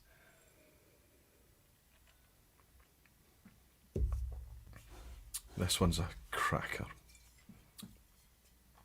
Kings County Distillery, peated rye. I don't get a lot of peat in this, honestly. I don't know how they're peating their rye. 45% ABV, a 750ml bottle brought over from the States. Obviously, Kings County is a New York distillery. It tells you some details about it in the back. New York City's oldest whiskey distillery. It's a very, very understated, quiet little label here. More information on the back. Just absolutely gorgeous, easy drinking and delicious.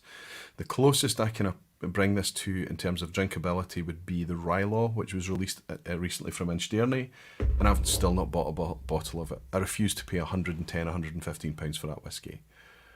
Sorry, I know it's delicious, I know it's good, and I know that people out there buying it and enjoying it and loving it. I'm not paying that price. I can't encourage that type of pricing.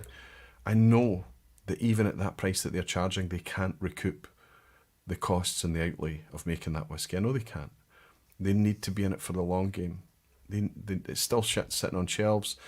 I would have paid £75, £80 for that. No problem. I really would have, because I tasted it and it's really good. It's just too expensive though. Sugar Kitty saying, I'm currently drinking a Bourye at the moment. Aquaviti that also has light whiskey. Of course, that Bourye. It's High West, is it? Is it High West? I watch a lot of the channels in the States talking about it and seem to enjoy it and love it. Surprised that the Scotch whisky community aren't connecting a wee bit more. Elsewhere is saying Stowning Rye is a great dram, fantastic. European one too, Helen. Whisky 101 is saying, as if they continue like they are now, I see Arbiki in the future for rye nominations. I'm loving their Scottish rye, great dram. First couple that came out were just a bit raw for me and far too expensive as well. I hope, Nick, that's been addressed.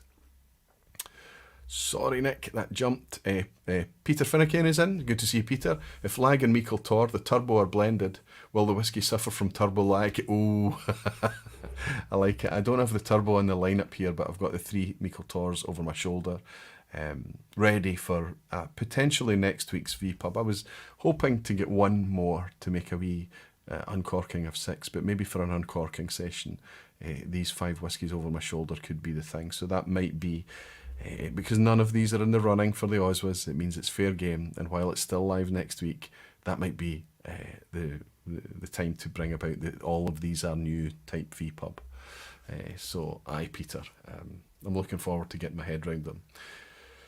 It'd be nice to have got my hands on the turbo as well, and of course I was looking at the Coricravi from Lag. I've got everything else from them, why not add that to the collection too? But I was good, and I kept my wallet in my pocket. Jim Morse is saying we probably drink 25% rye now. Some really good ones out there. In the States, you're obviously getting much more access to it as well. For rye and Sterney would be well up there if they didn't have their pricing so wrong. Ben, you agree with me? We're in total sync there, and we just probably you haven't bought it either.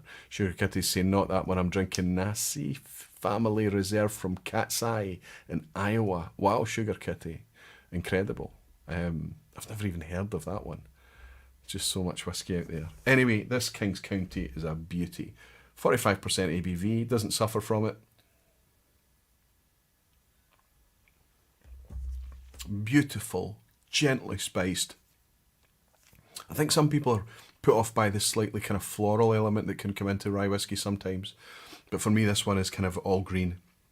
A little bit of ginger spice, soft ginger. It's herbal, it's herbaceous, rather than floral, I would say, but there's a gorgeous, syrupy, almost like maple syrup sweetness to it. And it's detailed. There's lots of little dots of complexity in there, some clove and licorice in there now.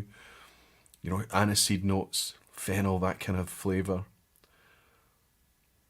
Just a lovely, lovely whiskey, and something that I'm never going to be able to get easily over here. But there are plenty of ryes around, and I'm surprised not malt in the non-malt whiskey category. For them not to be nominated, for them not to be making it through, it tells me that the Scotch whisky community are probably not sipping a lot of ryes.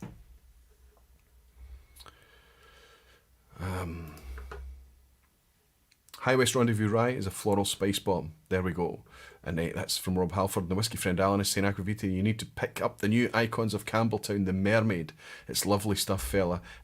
You're not the first one to mention it as well, Alan. You've picked it. So here's what I'm talking about. Alan's a YouTuber. He's got his own channel there. Do you think Alan is coming on because somebody has sponsored him to talk about that bottle? Do you think that it's the echo chamber that I'm going to pick that up and say, oh, Alan's right, this is a good whiskey, and share it with you, if that's the case? Or is it going to be a case of endorsing your peers and saying, he's found a good whiskey, and he's right, let's talk about it? He's not the first person to mention the Mermaid to me, by the way. We need to understand the motives behind people. If you are financed out there, if you get into partnerships and contracts with producers or agencies or whatever it may be in order to create some content for them, whether that's a video or a broadcast or social media or an article, whatever it is, then your motives are different from someone who's going out and buying whiskey with their own money. You can never not talk about these things. It's just, especially in whiskey, with the prices going where they're going, you need to ask the questions. Where is the motivation of that person? As far as I'm aware, Alan, the Whiskey Friend channel down on YouTube, is the same as me. He's gone out there and paying for whiskey with his own money. So when he finds something, he's not just talking to his own community. He's coming in here in a vPub and saying, hey, this is a fantastic whiskey. I lead with trust, and I trust Alan. And he's just another voice that's going to make me look at that product and say, quite fancy giving this a bash. Where can I get this and how much do I have to pay for it? Okay. What have we got here? We've got distilleries to go through. We've got independent bottlers to go through.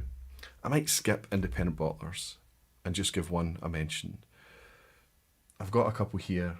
I'll just pick up the bottles and float through them. But I do need to talk about distilleries.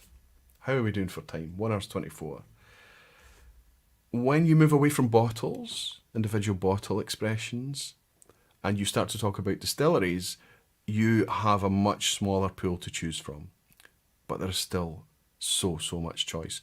We've got 140 distilleries making malt whisky in Scotland alone right now, 40 in England, more appear in Wales all the time, 40 to 50 in Ireland, and Europe starts to explode. Asia, I think, knocking on for 1,000 in North America, dozens in Canada. I mean, everywhere you look, in every corner of the world, there are people making things that appeal to the Scotch whisky community. It's difficult to keep up. And yet, we are starting to see that consensus kick in the OSWAs. We're starting to see that continuity.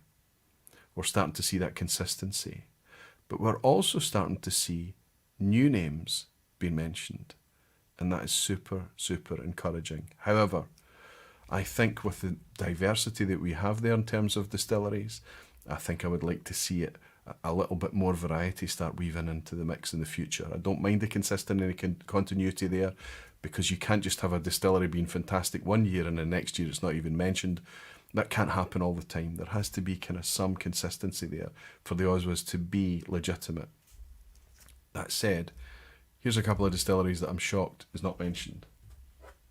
Just quickly, and I'll dwell on one, Ben Nevis. Why, we're all screaming about how we can't get a hold of it. Maybe that's the problem. There just isn't enough of it around. This is a 10-year-old. Over there I've got the 10-year-old Cask Strength, I've got the Coralish. I've got buckets of independent Ben Nevis. It's very well represented from the independent bottlers. Maybe we just need a bit more consistency in the core range. Something easier to connect with. Really quite interesting West Coast. I spoke about it earlier when I talked about the Glencoe. Interesting, fantastic, industrial, challenging, crunchy whiskey at times. Here's another one, and I'm shocked. And this is the one that I should probably be dwelling on, but it's never been mentioned. It's been mentioned in expressions, but it's never had the nod in 3 years as best distillery. And I know how many people are out there that absolutely love Glengyle and the brand that they produce, Kilkerran. And yet as a distillery, it's never been mentioned. Here's another one. It's been mentioned tonight, but again on a bottling. It's never been mentioned individually as a bottle, and it's never been nominated as a distillery. And yet it is so close to so many people's hearts. Kilchoman. There is so much life left in the OSWAs. There is so much life left in it. So much room to celebrate all of these fantastic producers that we have out there. And I'm not even going outside Scotland right now. Go outside of Scotland, it's like splitting the atom. It's incredible, all of the choice that we have. And so many of them are bringing some really quite interesting selections. I'll speak briefly on World Whiskies in a second. Jimmy Legacy saying, as soon as Springbank changes what they do, I'll stop voting for them. I don't think there's any danger of Springbank changing, right? Craig Dollar is saying, Aquavita has a wonky link in the chat. Best to go through the Facebook events. Oh dear. I've just copied and pasted yours, buddy. I'll try and do it again. Let's unpin that then. In a Facebook group, you can go, it's an event, it's pinned at the top of the Facebook page, and it's the Akbar's event. You'll see that Craig's put in a very recent thing with the bus link on it to go and pay for the bus. I bet he's WhatsApping me saying, oh, the link's not working, Let's have a wee look. No, he's been quite quiet, trying to get me in the chat probably. All I did is I took the Facebook link. Let's try another way of doing it.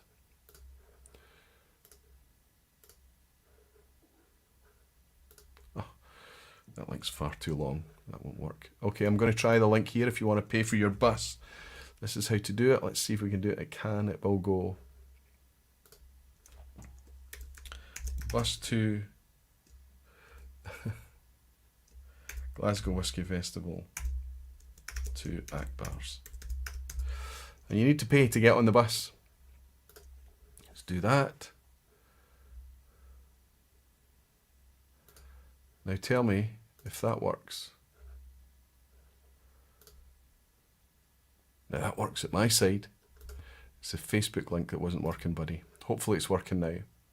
So just to explain to everybody, this is a collective payment. If you're joining us, there's 2 buses booked now, and you're travelling from the Glasgow Whisky Festival to the restaurant in the city centre with all of us, all the Barflies. It's great fun.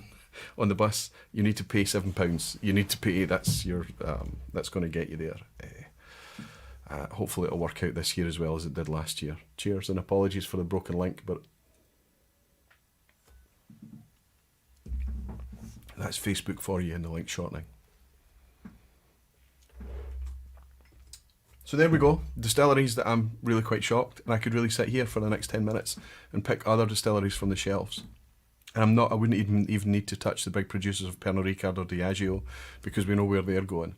They're not interested in us whatsoever. They constantly communicate that to us. But there remains lots and lots of fantastic choice out there. Think of Knockdhu, think of Speyburn, think of Altmore, think of Craigellachie. Think of so many of the distilleries out there that we've come to love. Think of Tomatin. Why has Tomatin never been mentioned? All the Tomatin fans that are out there, and then what they're doing, what they're bringing with their Kuboken range. Tomatin deserves a mention. There is lots of life left in the OSWAs in the future. Let's quickly hit the independent bottlers here. We are seeing the least amount of variety in that category. And I think despite the sheer amount of independent bottlers there are, there's 1,000 independent bottlers out there, probably just in Europe alone. But the problem is that a single cask only goes so far. So their markets are very closed and very small. They tend to be very colloquial, parochial. They're just looking after their own backyards oftentimes. Whereas there are other independent bottlers out there that have a much bigger reach. Gordon MacPhail, Cadden Heads, Scotch Malt Whisky Society, and especially as we've seen the success from Signatory Vintage. But there are a few others out there, small to medium-sized out there, that I encourage you to look out for, things that I believe you can trust. One of them would be James Edie. They seem to be very reliant on a lot of Diageo stock. They share a lot of Diageo product. There's nothing wrong with that. It's gorgeous. Whisky, more often than not, and look at the camera just failing to focus. But you know what James Edie bottle labels look like. They don't always need to be dark like this one's. This is the cask strength labelling here. This is a 12-year-old Glen Spey, but I think it's first fill bourbon. I'm finding this really quite thick and first fill forward. First fill bourbon hogshead, yeah. 286 bottles. So they're actually individually numbered as well.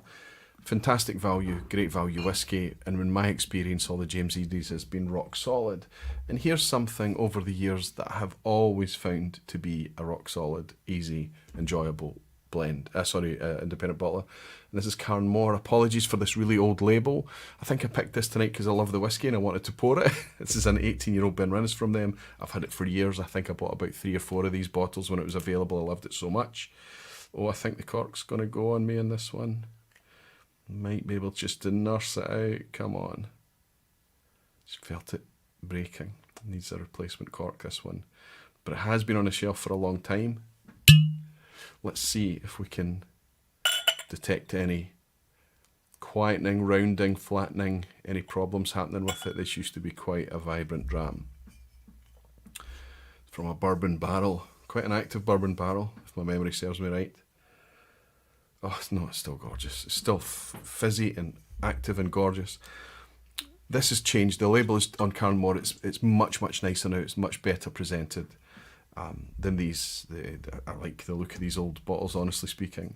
I should have maybe brought one of the more modern presentations across, but it doesn't matter. It matters not.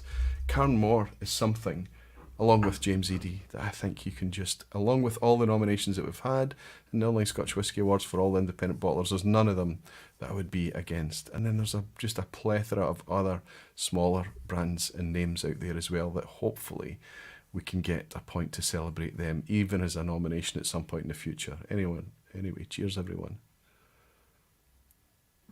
So good.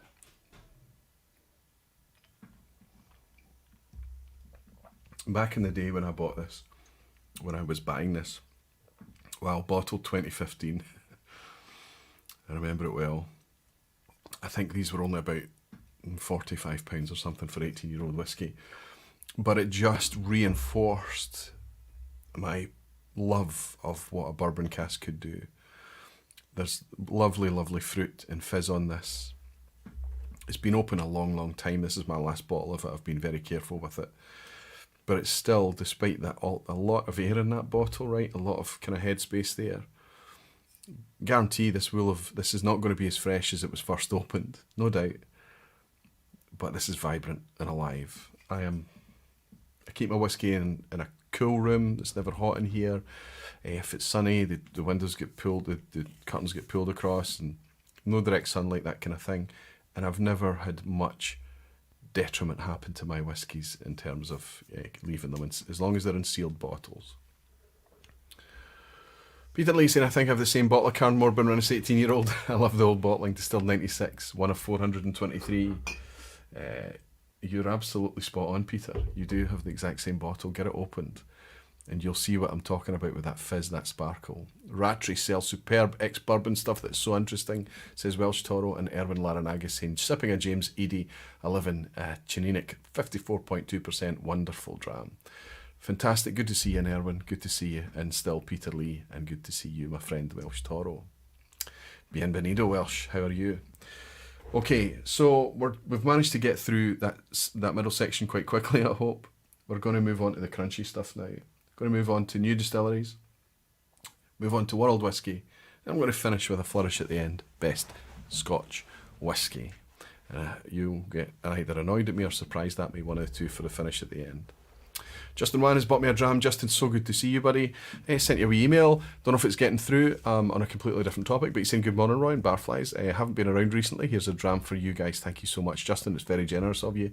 Never need to worry about not being around, but I have missed a couple of drams that have come in, and I'm glad that that's been drawn to my attention as well.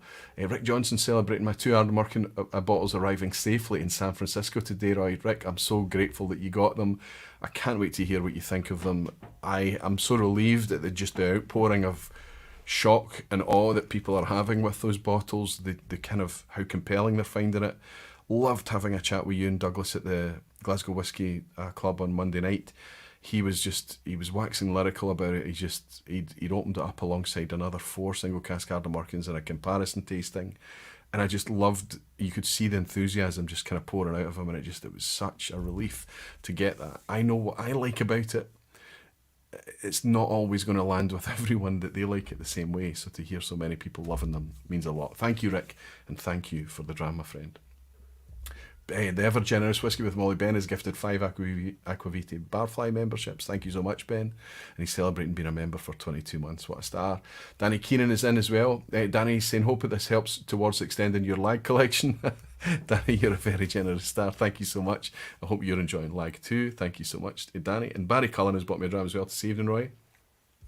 A rare night that I'm able to join in live, so please enjoy a wee dram and me, enjoying tonight's topic, and hope to see some of the bottles mentioned in the OSWAs People's Choice.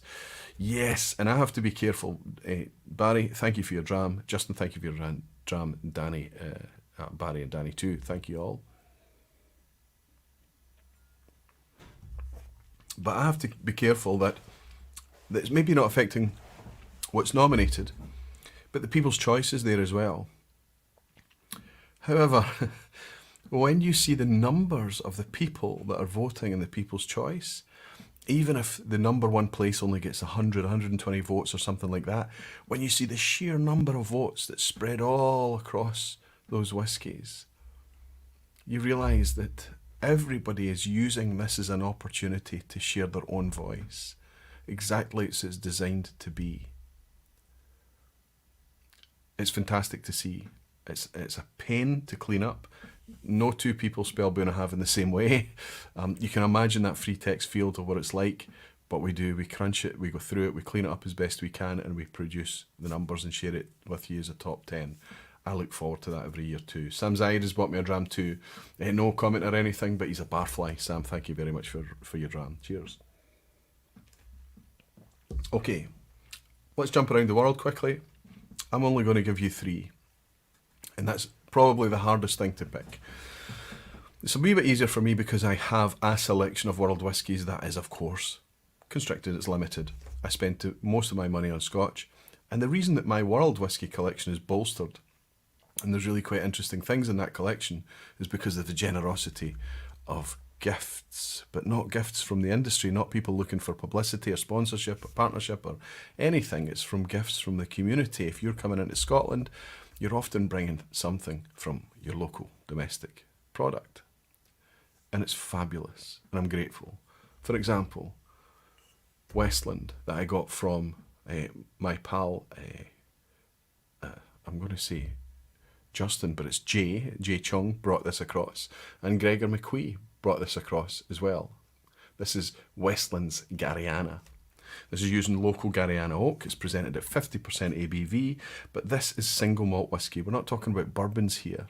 We're in the world whisky category, and it's malt. It's still malt. It makes sense that a Scotch whisky drinker is going to be drawn to this kind of product, and this is fully flavoured. It is oak forward, make no mistake, but it's fabulous. Quite scary what's coming out of North America, the sheer scale of it. It might be small distilleries, but there's a lot of them. That's going to cannibalise the export market for Scotch, I guarantee it. It's inevitable, there's an inevitability to it. Here's what Europe's doing with one of my favourite distilleries who's bringing this really understated, naturally presented 46-48% ABV product. Not an age statement right now, but they're starting to play with special releases too as well. They used to be known as Box Distillery, but now they're known as High Coast up there in Sweden. And for me, this is a no-brainer. This is the least favourite of mine. And yet I'm on my second bottle of it. I gifted a bottle, and it was a shared event. I took it along and we all enjoyed it together, and I realised that it was something I wanted to have. My least favourite is something I'm willing to recommend and gift to people. That tells you how much I'm enjoying their other expressions too. It's really, really terrific stuff. It's easy to get behind. The only thing I'll say about High Coast, it is more or less to my palate Scotch alike. It's going to be interesting to see what develops with a bit of maturity or with different takes on it, how they express their Swedishness, let's say. But it's still fantastic whiskey, and while it's at good value, it's easy to get behind as well. And finally, this is where you all start to shout at me, but there is a Japanese whiskey from this producer made it through this year, and it's Nikka's Yoichi. And of course we've got Suntory out there with their Yamazakis, their Hakushus, these various other things as well. But I've recently reconnected with this, and you know I have, because I opened it on a vPub. When we talk about, I've been waxing lyrical about blended whiskey from Scotland, and the turntable first release is at £75, but when the flavour gave me £75 worth of engagement, I can get behind it.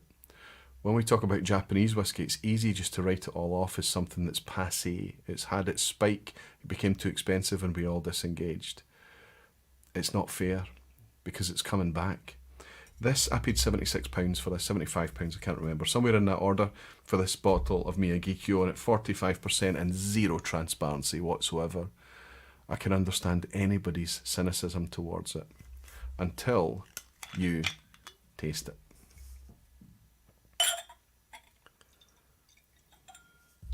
I've only had one dram out of this bottle since the vPub, where I opened it. Much quieter than the rest of the things that I've had tonight.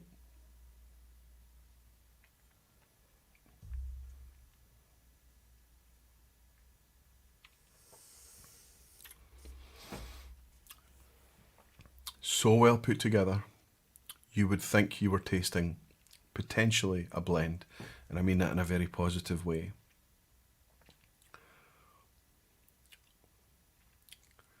Fruit.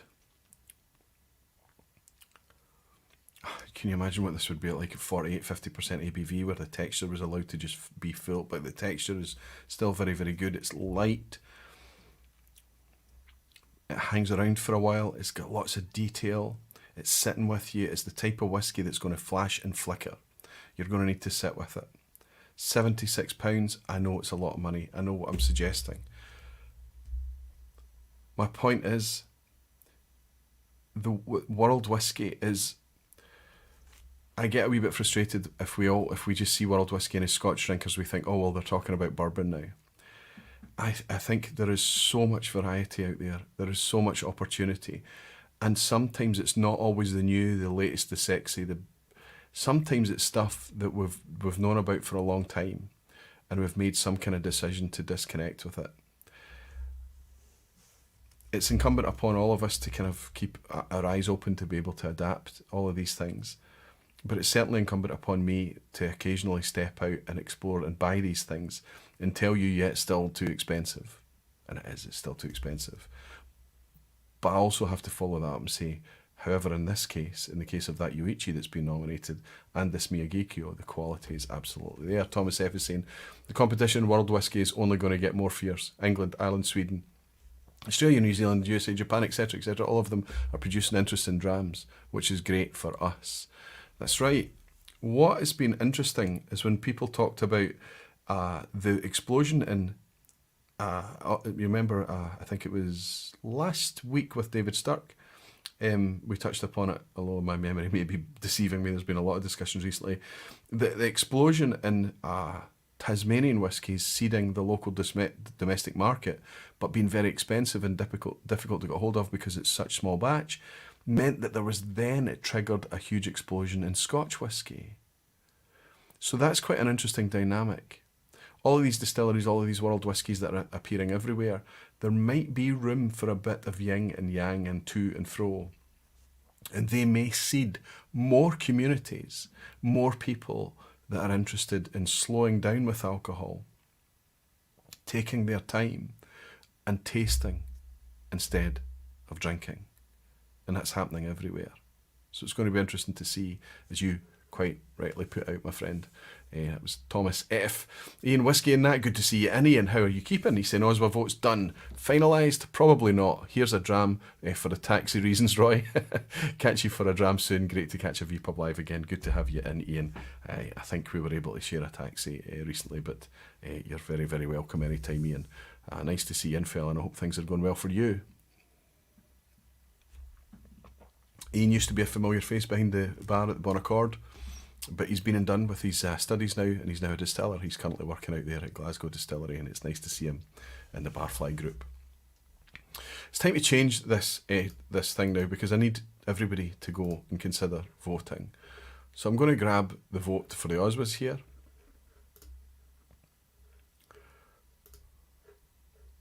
I'm going to drop it in, and I'm going to ask everybody to open up their browser and open it and just consider. It's very, very easy. Once you answer the questions and things, you're just going to fly through and you'll be finished in no time. It's literally a couple of minutes. Simplest task. You do need a Google account, but if you're in here talking to me on YouTube, if you're subscribed anywhere on YouTube, if it's a Gmail account or whatever, you've signed into things in Google regularly, I'm sure, that's what you need, and that's how we keep it secure. That's how we stop people just voting and voting and voting and voting over and over and over again. That gets our count correct. So what I'm going to do is pin that now. Why does it not want to pin? Come on. Pin message. There we go. Hopefully go to the top. Click. Open a browser window. As Ian has just said, it doesn't need to be finalised tonight. You can go out and taste more things. You can taste the whiskies you have on hand. You can spend a bit more time thinking about it and go in and edit it. For as long as that remains open, you can edit your vote, and we will not take your vote until the very, very last moment. My pal Bill Dollison, good to see you, Bill. Working on getting the best value whisky votes casts. There is a strong division between the peated and unpeated. It would be nice to separate them.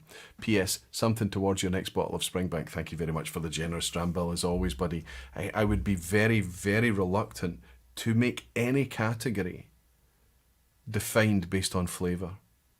Sorry, peated and unpeated. And then what do you do with lightly peated? What do you do with medium peated? What do you do with kind of... It's just... It's dangerous. What we want is the best whiskey, and it's always going to be a subjective thing. The more granular we make the Online Scotch Whisky Awards, I suggest to you, and I think Ralphie feels just as strongly as me, the more we potentially dilute it. We want a punchy thing that's powerful, concise, and an accolade, something that really, when people are nominated even for the Online Scotch Whisky Awards, it really means something. Alistair McPhail has said, oh, Bill, thank you for your dram, buddy. And Alistair is saying, I had to look at the OSWAs again to think about my votes, and I agonised and didn't change any of them. Perfect, Alistair. You've at least had a wee look and decided where you stand. So, I've managed to cover everything bar new distilleries and the final category at the end. There are 2 new distilleries that have not been mentioned so far. One of them I think we can explain away. The other one is a surprise to me. Firstly, I'll mention Wolfburn. I had a bottle around here, but I was just going to pick it up. I think Wolfburn were just a wee bit early. They were ahead of the zeitgeist. I was hoping that what would happen is that Wolfburn came into the fray with age statement and things, and they were one of the first out the gates with the age statement, that they would win us over. The problem is that Wolfburn did not keep that promise. They've been charging £40, then £45, then £50 for their mostly non-age stated whiskies to date. The cask strength was a 7-year-old, fair enough, and at a different price point, of course. But generally speaking, they've been bringing out their Northland and their Morven and all these expressions at those prices. When they finally came along with the 10-year age statement, the price shot up to £65, and I was a wee bit annoyed at the time, and I remain annoyed today. I bought the bottle, and I'm telling you that I'm getting on okay with it. But I think it's good whiskey at 45 quid. Honestly. It's £65. There is nothing out there that doesn't take it down an alley and rob it. It's not fair to ask that whiskey to work that hard. £65 is wrong. It's a mistake. I wanted to shout about Wolfburn, and I think it deserves to be talked about because there's lots of other things that they're doing great stuff. Their 10-year-old is too dear. Here is a distillery that's been fantastic. I've still to go out and buy the 2019, and I haven't yet, the red label one. I'm still in love with the 2018-year-old. I've bought another bottle. It's still sealed. Look at it. This is my beloved Glenlivet. Be warned for the people out there that don't like spirit forward whiskies. They don't like spirity experiences. Know that that's absolutely what this is. The ABV is 46.5% at 46.5%, and it is, more or less 3-4-year-old whiskey. But it's the fermentation flavours that's in this. It's the dough and the bread and the super ripe estery fruits. The tropical nature of this whiskey makes this 2018 Glenlivet just fabulous. Fabulous. And it's still out there. It's still available. They're doing it right. They're making it available in lots and lots of places. There were only 8,000 in this particular batch. The batch number that I've got in my hand right now is 0218. Obviously, it varies. There are lots and lots of different batches. And of course, there will be variation across the batches, but I've found the ones I've tried so far to be consistent. There's a new one out there, a 2019, and it's a red label. You can't mistake it. It looks exactly like this, but it's red. I've not picked up the bottle yet. Tried a wee dram of it in the pot still the other night when I was hanging out with the Sniper King, Kresimir Jelcic. But I was focusing on the company. I didn't really get time to really analyse it much. Surprised, though, that Glenlivet hasn't had a mention. But I'm much more surprised that this one hasn't been mentioned. And I think I know why. This is the new, interesting, sexy Lowlander on the scene. And this one is my favourite out the batch. It's the pick of the batch for me. Really interesting to see when you line up all the Lochleys, the wonderful colour spectrum that we have. So Lochley have got their core range, which they call Our Barley. Then they have the Sowing Edition, the Harvest Edition, the Ploughing Edition, and the Fallow. And I know that I didn't say that in the right order. But they've also got this cask strength as well. So they've got 60.1% ABV, this one. And it's an absolute... Look at how much I've enjoyed this. A belter. I really was surprised. I must have been sharing this. I must have done something with this to get through the bottle so quickly. This is the pinnacle of what they've released so far for me.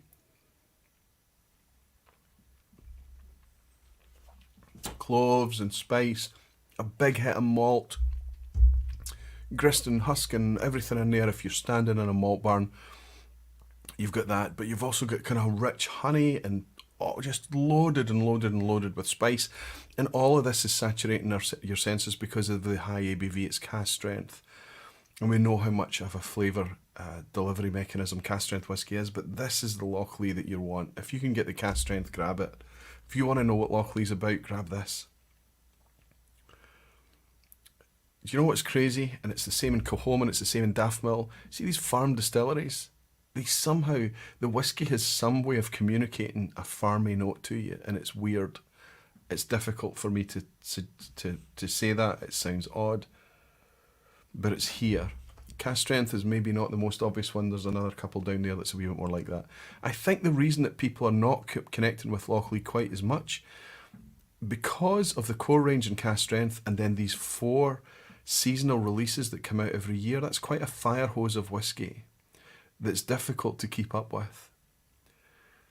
I understand why they're doing it. I don't know how long they're going to continue to release all of these batches every year all the time, plus probably other ones that they might be playing with too.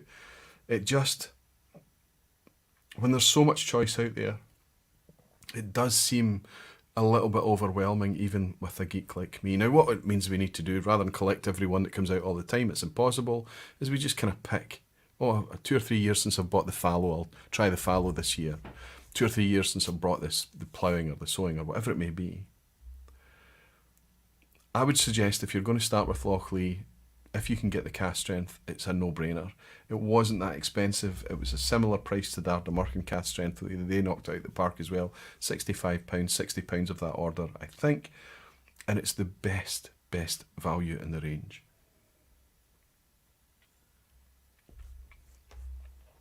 And I'm really surprised that there's a wee bit of treacle there now.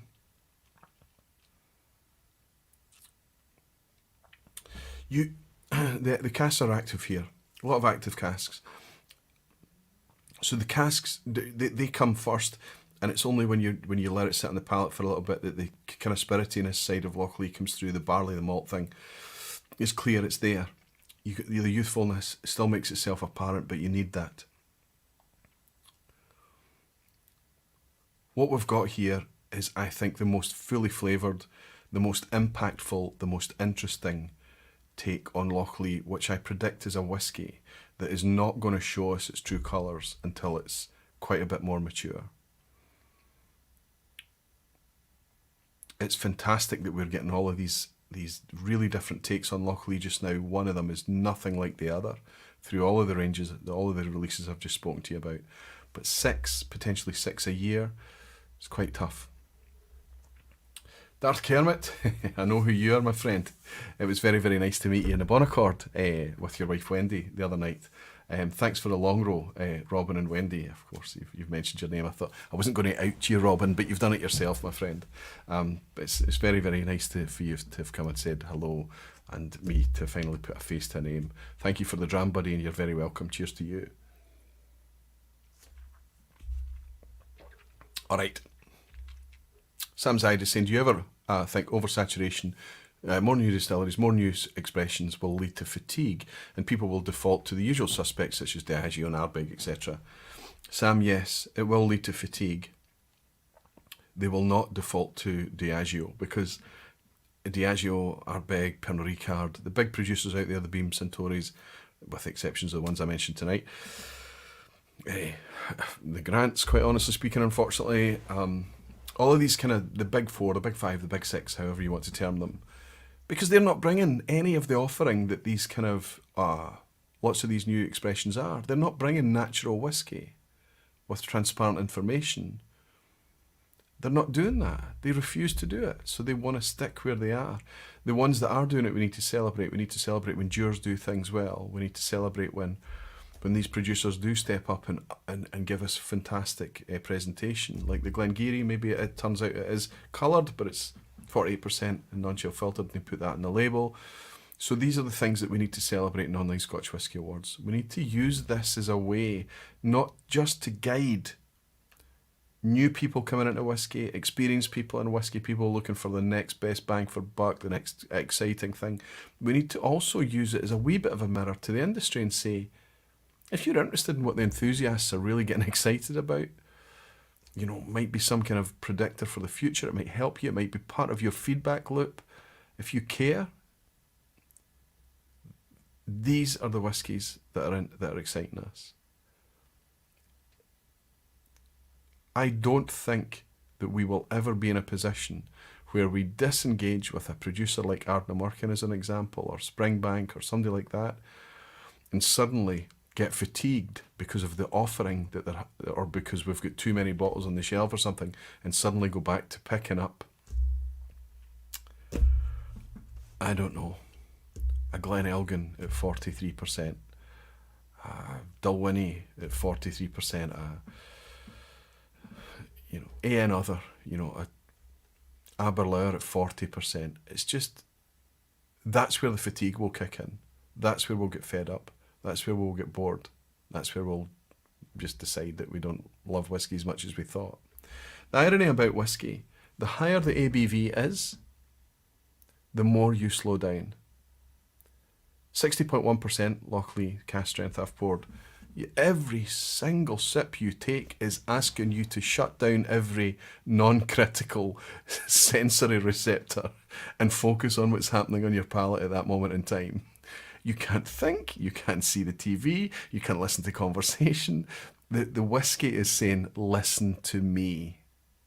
And you're slowing down. You have to slow down with it. So a 60% dram of whiskey lasts you the same amount of time as 4 or 5 drams of 40% whiskey. And you tell me what's a healthier way to consume alcohol. That sounds like crazy talk to anybody other than the people that are probably hanging out with me tonight that understand that that is true. You slow down, it's about flavour and it's not about drinking. Before the quiz at the end tonight, I'm going to share the quiz at the end. It's going to be a crunchy one, but a good one, and there are a couple of friendly questions in there too, as always the quiz at the end. But I'm going to share the last category with you. I think I've covered them all. And I'm going to, maybe I need to bring up a screen share for this. I think that's the best thing to do. Let's go into the OSWA website. Let's go to the nominations for 2023. Let's bring it over to the other screen. So if I'm going to share a screen, I can share it nice and big so that everybody can see it. And I'll make the zoom big as well. I'm going to share with you what the current best Scotch whisky nominations are that you can vote on for 2023, okay? And I'll try and do a wee bit of a screen share. See if this works.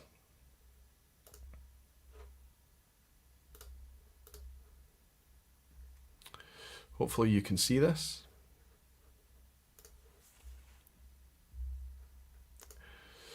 Change the background, make it a wee bit easier on your eyes. And maybe I need to zoom in a wee bit, I don't know, to make it a bit bigger. I don't know if that'll work.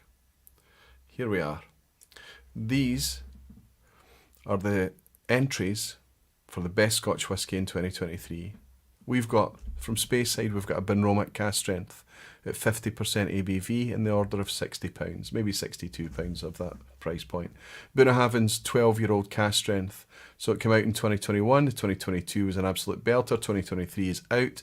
There's a bottle that's available to me, I'll maybe pick it up. It's coming, it's in the sites for a future vPub topic, but I can't talk about it right now. Fantastic to see it celebrated, fantastic to see it there. Glen Scotia Victoriana, second time nominated. It actually won this category last year. This is it in its new branding, and people, for the third year in a row, Glen Scotia Victoriana has been nominated actually. It's been there for all 3 years. Leitchik 18-year-old, that's my whisky of the year this year. It's wonderful to see that whisky celebrated. An 18-year-old, fully natural, West of Scotland, Highland Island malt, 46.3%, £85. Incredible stuff. Incredible. Port Charlotte from Brooklady, 10-year-old, 50% ABV, £55. There or thereabouts on price. Fully natural whisky. And of course, the first time I think that we've had a Springbank nominated in the Online Scotch Whisky Awards, purely a function of availability. Now, here's where I frustrate people. I'm jump back onto the chat because I'll take this and I'll take it right on the chin. I have nothing to offer you for that category. I've got one bottle here And if I'm bullied into sharing it with you, I'll share it with you. But I have nothing to offer you. And it's not because I don't have the choice. It's not because the best Scotch whisky is not on offer out there.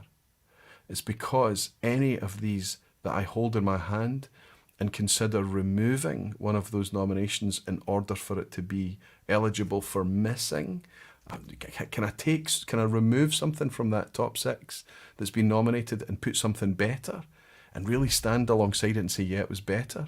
No, I can't. What did I take away? The Benromac Cask Strength is a belter. Bunnahabhain, belter. Glen Scotia Victoriana, belter. Leitchig 18, belter. Springbank 10, belter. And what am I missing? Port Charlotte 10, a belter. I can't take any of these away and offer something to you that's better.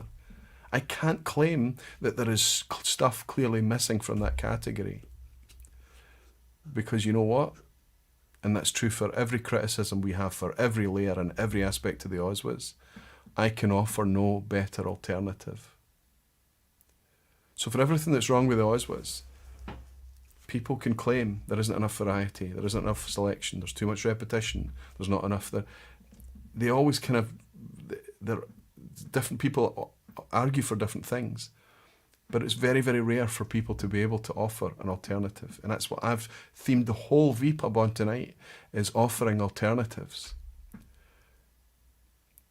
I cannot offer a better alternative for how we structure the OSWAs.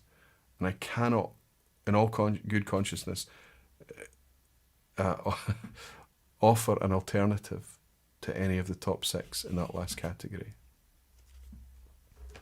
Cal Taylor is saying, will we, after the fact, find out what your votes are? I don't know if I will share my votes. I don't know if I will, actually, Kyle. I think it's like anything, because of how of the moment it is.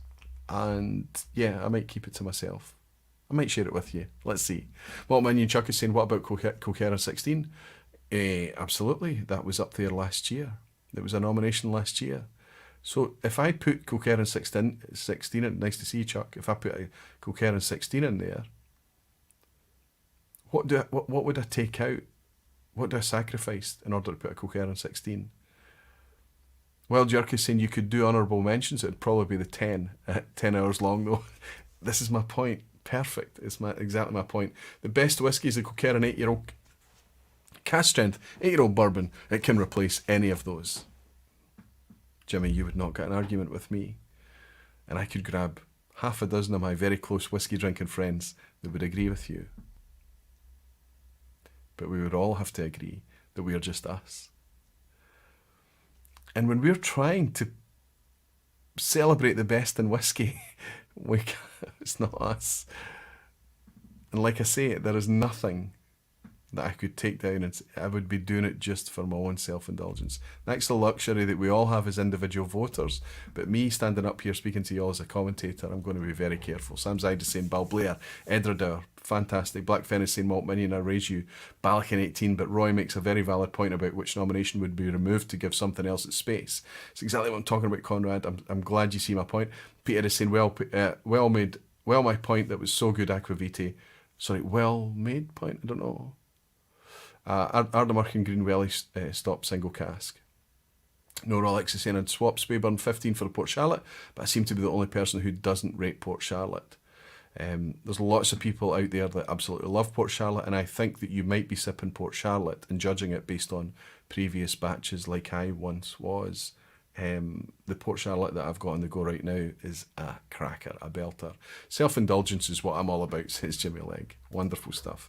Tell you what I'll do, I'll indulge myself right now as we roll over the 2 hours, comfortably over the 2 hours. Here's what I am shocked has never made a mention. A distillery that is moved in the right direction. They've gone away from 40%, watered down. Tourist and travel, I don't be snobby, Roy. They've moved in the right direction. They've taken things in a natural way. But they've done it in a blind way, and the prices are up a wee bit here and there. So I don't know how much it's been successful to engage the enthusiast, but it's certainly engaged me. I'll show you how much. Here's their 2020 release. Here's their 2022 release, the 2021 release. I'm hoping the camera's going to focus on all of these, 2021. And here is their 2022 release. Look at that. And here are the levels and all of those very pretty bottles. Now, this is £65 whisky for a 12-year-old, fully natural. This is Glenturret, obviously. Now in its fourth release, the 2023 release is already out there. £65 of that order. The new release that's come out this year is at £76, a wee bit too expensive, so I haven't pulled the trigger. So I hear what I'm saying. The OSWAs is all about good value. But I always hold this bottle up and ask you all, show me better value, widely available, natural whisky at £65 that can do better than Glenturret 12, and it's very, very difficult to find an alternative. Very difficult. So I'm a wee bit surprised that it's not there, especially at £65, and even this year at its inflated £76, I'm not paying it, I'm not buying it, not yet. This has now taken what Macallan should have been doing for years and shown us what it can be. My Macallan up there is I paid £90 for it. I'll never ever do that again. I bought it for the vPub for a very specific reason. It's fine. It doesn't offend me that it's shit sitting on my shelf, but I'm ambivalent about the thing. £90. If I want to buy that today, that Macallan 12-year-old Sherry Oak at 40% ABV, I have to pay £100. And every single batch release of Glenturret 12 will take its trousers down. It's not even fair competition. Macallan is not bad liquid. It's not bad whisky.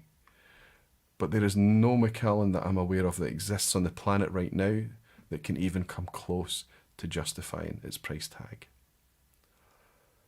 Glenturret, I would argue, can. Deanston 12, end of, says Jimmy Legg.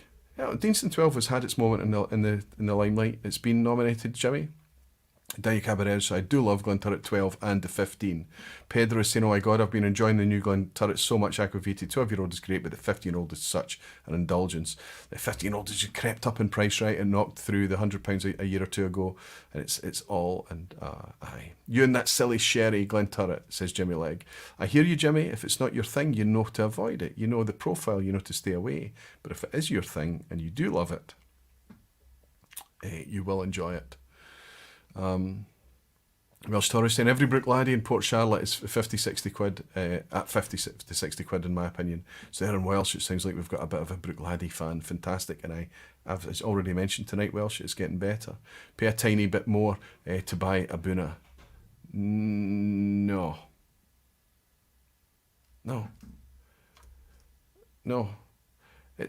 We have no idea. There's no transparency there whatsoever. Every single batch, for one batch is spirity and hot, the next batch is fantastic. So how do you even navigate that? Somebody needs to go out and gamble. That's not what's happening with these Glenturrets. Even although they are different from year to year and there is batch variation, it's nothing like the batch variation we get on Aberlour. And we're just okay. Aberlour is doubled in price, and maybe arguably it's everything else is caught up with it and things. But we're just facilitating the amount of abuse that we get out of Pernod Ricard and that whole Aberlour range. It's just wonderful whiskey that's just so badly handled and mistreated. Every now and again you get a really fantastic Boona batch. I don't know if I'm behind it, buddy. I don't know if I am. Alistair McPhail is saying 9.99. I'm sure I owe you a dram, Roy. So here's one to say thanks again for everything. Alistair, you do not owe me anything, my friend. You're a huge supporter and I really do appreciate it, but I'll say thank you and sláinte to you, buddy. No, that's interesting, says Welsh Toro. I'm not against Aberlour Boona. I don't dislike it. But at the price point it is now, how much are we paying for Aberlour Boona now? £90? 7 years old? I don't know what age it is. Like I say, there's no transparency, we're just guessing. It's not. I've got a very, very old batch, 2 very old batches of a Boona on the shelf right now, both open. One is bang average, a modern one, and one is one of the old classics, batch 16. I don't know, it's just not on my radar anymore, buddy, and I don't know why. Apart from the reasons I've mentioned, Black Fennis saying, Macallan 12 was in the blind flight you sent me a while back. You may remember my notes said very impressive nose, but then very disappointed by the thinness of the flavour delivery. And I think that was probably echoed by our peers that night, Conrad. That was exactly why I bought that Macallan 12, was that vPub that night. Anyway, it's time for the quiz at the end. Listen, I know that the numbers are going to drop and you've been with me a wee while, and I appreciate that you've all been hanging around with me. It really does mean a lot. Because of the football tonight, I didn't have time to import the quiz. It's coming in now. It'll only take a wee minute. I hope it's going to appear there at least.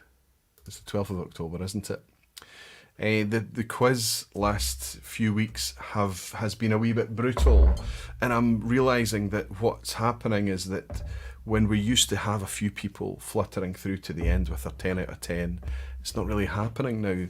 And then so I started to kind of make the questions a little bit easier, and I realised that's for the same reason that the OSWAs need to be something to celebrate when you're nominated.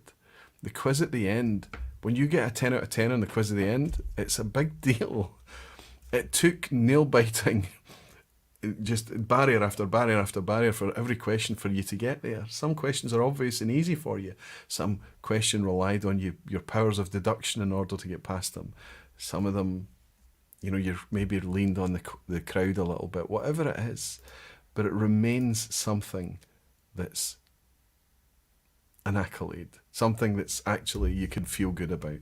Whereas if I just made the questions easy, it would dilute it for everyone. Listen, thanks for everybody that's made it through 2 hours 15 of my monologuing tonight. I enjoy these things. I'm amazed that there are people out there that can enjoy it too, but I'm forever grateful. Thank you all. Please head out there and vote for the OSWAs. Please click on that link.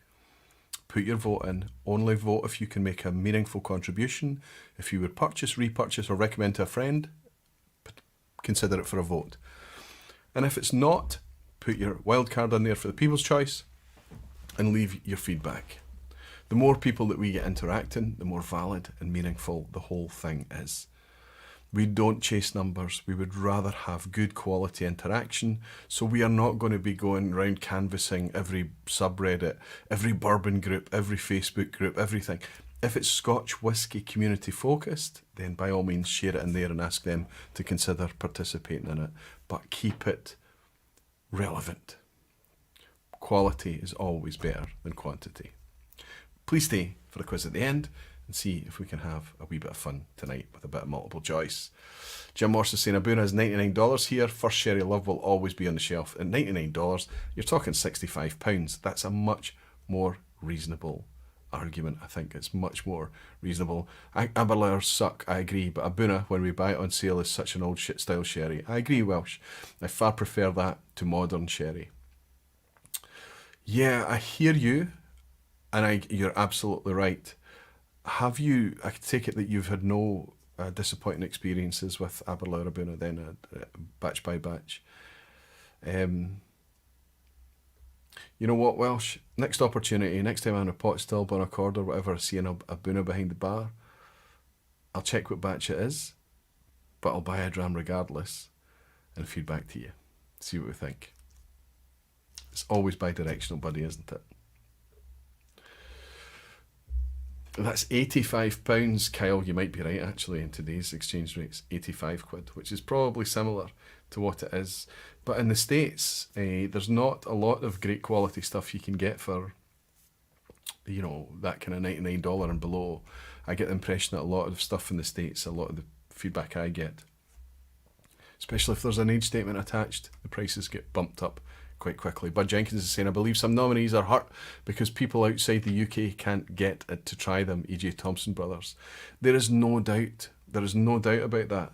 What it does though, Bud, is that it puts a focus on a brand. Ardnamurchan struggled to get out there, didn't it? It's getting there now. Even some of the really new brands that I'm seeing, the Lockleigh that we've spoken about tonight, the Turntable that I spoke about earlier tonight, they're getting out there, but it's going to take time. These supply chains, these distribution links, all of these loops that they have to jump through, it takes a while for it to settle. But they also need to scale up too. But when you travel and when you have the opportunity to try these things, you have the ability to connect with things that you know are being enjoyed with other folk in the community. Exactly what you're doing in the weeks ahead, bud. I know you're travelling to Glasgow. You're armed through the OSWAs, through the Online Scotch Whisky Awards. You're armed with things that you're going to look for and be able to try. I have to advocate for Balblair Fully Natural. I have to be honest with you, it's another one that I could have picked tonight for Distillery. Some entries in there. Balblair lost us when they moved from vintage to age statement. It was always going to be tricky. They really needed a really powerful product in order to offset that kind of thing. But the prices went up and the perceived quality went down. And whether or not the quality did drop, the whisky was asking to work harder for its price point. And we all disengaged. I've got a Balblair 12 up there. I've got a Balblair 15. I think that's all I've got from the official range just now. But it's there, and it might be one of those ones that come back. It's from one of my favourite producers, Inverhouse, honestly. You know how much I speak about Anok, how much I speak about Speyburn. No one talking about Clynelish Aquavitae. We're not surprised though, are we, Ben? We're not surprised. They're not for us anymore. Diageo tell us with every decision they make, they're just not interested in us. You know, we've done our job for them. Our job's done. Okay, everyone, I hope you enjoy the quiz at the end. Of course, it's always multiple choice. You only need to share with your fellow Barflies in the chat if you want to, what your score is. It starts off a wee bit easier. It's going to get tricky as time goes on. There will be deliberately difficult questions in the mix, but it's all intended to be fun, and I hope that the takeaway from all of the quizzes at the end that you've ever participated in is that you can at least learn something, or your curiosity is piqued and you can go off and research something a wee bit further. At this point, I make a confession to you all. While I was eating my dinner tonight, I painfully bit my tongue. And as the night's gone on and I've been speaking to you, I realise that that's maybe why I've been tripping over my words a wee bit, because my tongue feels a little bit alien inside my head tonight. And it's starting to get a wee bit sore. Anyway, good luck everyone. Let's get the wheels on the quiz. Holyrood Distillery in Edinburgh for question 1 has released its first malt whisky. Just came out the last week, Holyrood Distillery's first malt whisky. How did they label it? How did Holyrood label their first whisky? Did they call it A, Holyrood Distillery, B, Single Malt Edinburgh Whisky, or C, they simply called it Arrival? Should be a banana skin in this one, I think. Should have had the banana skin icon. Just gone back to the first dram of tonight, the Loch Lomond Inchmurren. Super fruity and quite sweet after the other whiskies I've had. Did they call their first malt whisky, did Holyrood call it Holyrood Distillery, Single Malt Edinburgh Whisky, or they simply called it Arrival? Dancing Midgie is in. Glenn, it's been a hell of a long time since I've seen you, my friend. Think about you often, especially every time I look at that gorgeous Lagavulin painting that hangs in my wall in the corner. I hope you and your son are both keeping well. You and your family. Good to see you in, buddy. Where's Roy is in? Good to see you. And Daniel Williams is going for C along with Peter Box. Good to see you, Peter. Wild Jerky is taking a point already before I've given them the answer. Absolutely. They called it Arrival. C is absolutely correct. But so is A for Holyrood Distillery. They labelled it Holyrood Distillery. They did not label it Single Malt Edinburgh Whisky. That doesn't exist. It's Single Malt Scotch Whisky.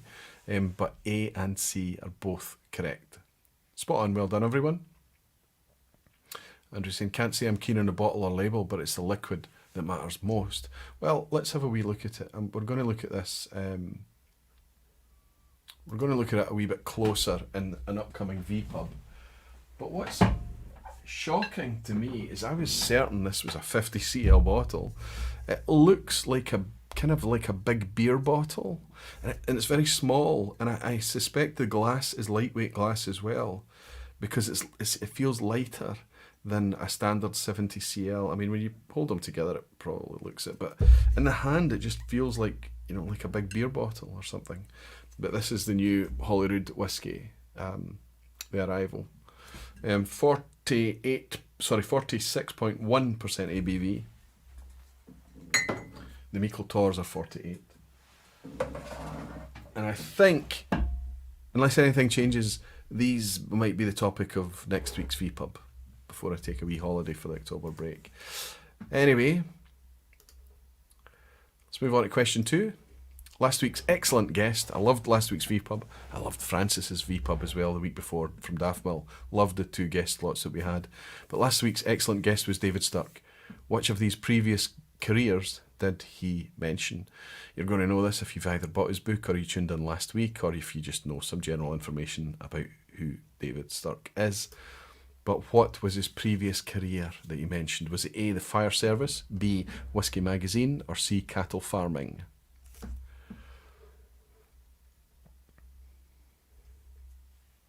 Well, Jerk is saying, oh boy, didn't watch it yet. What I suggest is that you lean heavily on your fellow Barflies for this one, Well Jerky.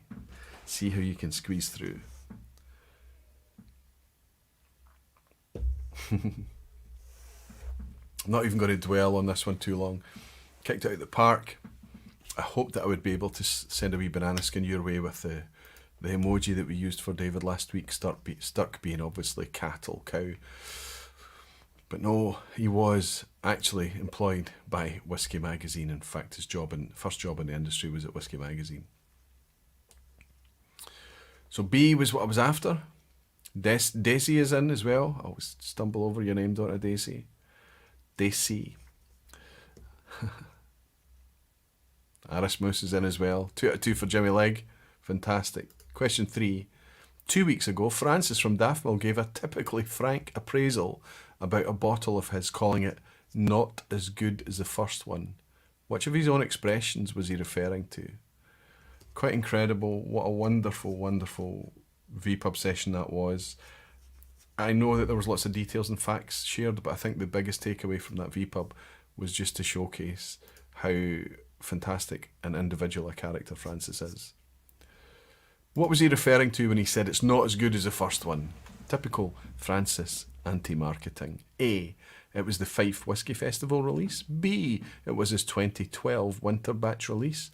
Or C, it was his 15-year-old 2023 release. Whisky with Molly Ben is saying he's talking bollocks. I agree completely. I've been able to try this whisky since, and he is, yes, he's very critical of his own product because it's a belter. It's an absolute belter. Must be a Petehead if it was Frank Aquaviti, says Pete. Is it Petehead? Yeah. Frank and Frank, yeah. Frank is a descriptor and Frank is a noun, a proper noun. It's Francis being Francis, absolutely. Or it's Francis being Frank, yeah.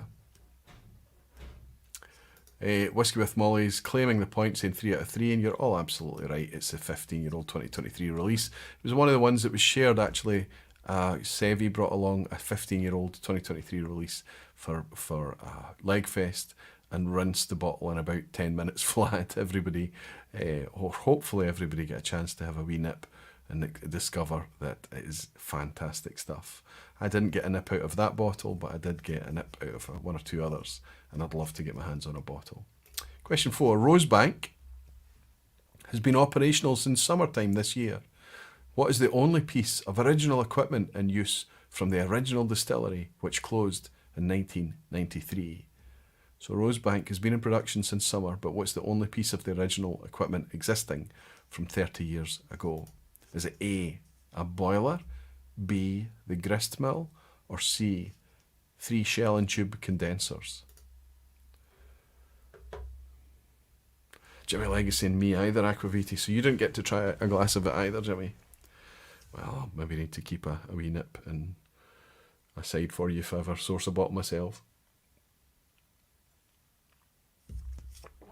I say that if I ever. One has been offered to me at retail. Whiskey Friend Alan thinks this is B, as well as the entire rest of the lounge tonight. All thinking it cannot be a 30-year-old boiler. It cannot be 3 shell and tube condensers when, of course, Rosebank use worm tubs, so therefore it has to be the thing that outlasts everyone in every distillery, the mill. In this case, it's not a Porteous, it's a Bobby mill, I believe, but the grist mill at Rosebank is the original mill. Well done, everyone. Question 5 is a picture, always a picture. Question 5. What we're looking at here, we're clearly looking at 6 wooden fermentation tanks, 6 wooden washbacks. We're looking at 2 very elegant stills at the end, going into some shell and tube condensers behind a spirit safe there. Are we looking at A, Ardnamurchan in the west of Scotland, B, Lag on the Isle of Arran, or C, Loch Lee in the lowlands in Ayrshire? Bobby Mill at Glengyle, right? Yeah, Bobby Mill at Glengyle. There's a Bobby Mill at Ardnahoe. Is it a Bobby Mill at Ardbeg? Trying to remember now.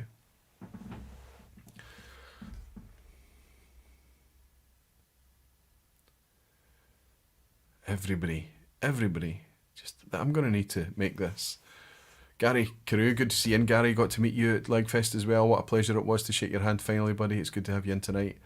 I was actually at this distillery, and you guys have all kicked out of the park. I'm going to need to start making these quizzes a lot harder. But absolutely, we're looking at Loch Lee. Pleasure to get a wee look around Loch Lee with my pal Peter a couple of weeks ago. Darren's in the picture there. That's my photo. That was Darren was our host.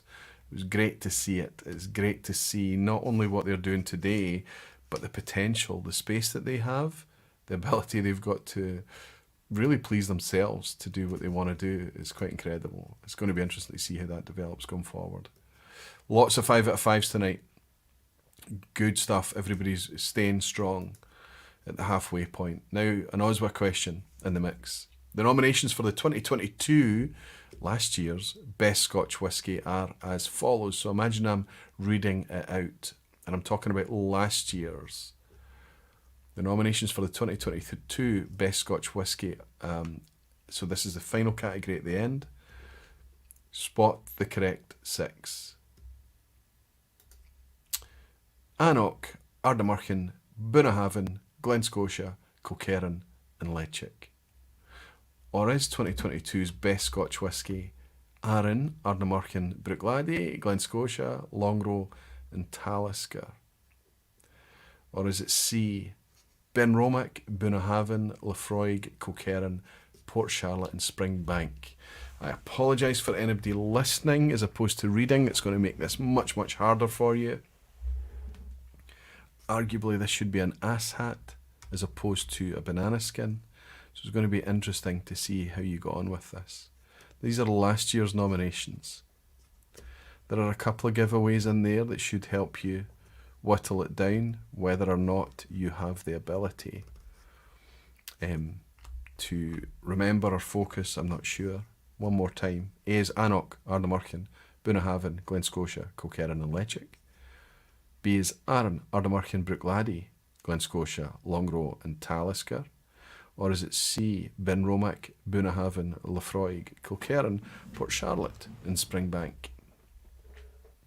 Graham Fraser is in and saying A. I'll go with the crowd. Good to see you in, Graham. I need a few more photos of you, big guy. If you've got any, I've used all up that you've given me. Fantastic pictures that you share. They'll be running around the room later, says Alistair McPhail. Yeah, well, we didn't get to celebrate the football tonight, did we, Alistair? Was Talisker in 2021 Aquavitae, says Jimmy Legg. I can tell you, yes, Talisker was 2021. In 2022, the crowd got it absolutely right. Annoch 18, Ardnamurchan Cast Strength, Bunnahabhain 12-year-old, Glen Scotia Victoriana, Kilkerran 16, and Leitchik 18. A was the correct answer. Well done for so many of you. Question 7. Which of these distilleries celebrates its 225th anniversary this year? 2023 sees the 225th anniversary for A, Highland Park, B, Glenturret, or C, Strathisla.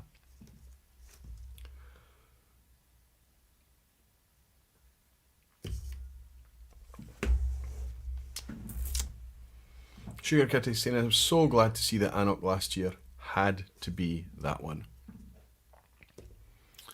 That was the giveaway for you. Well done, Sugar Kitty. Superb.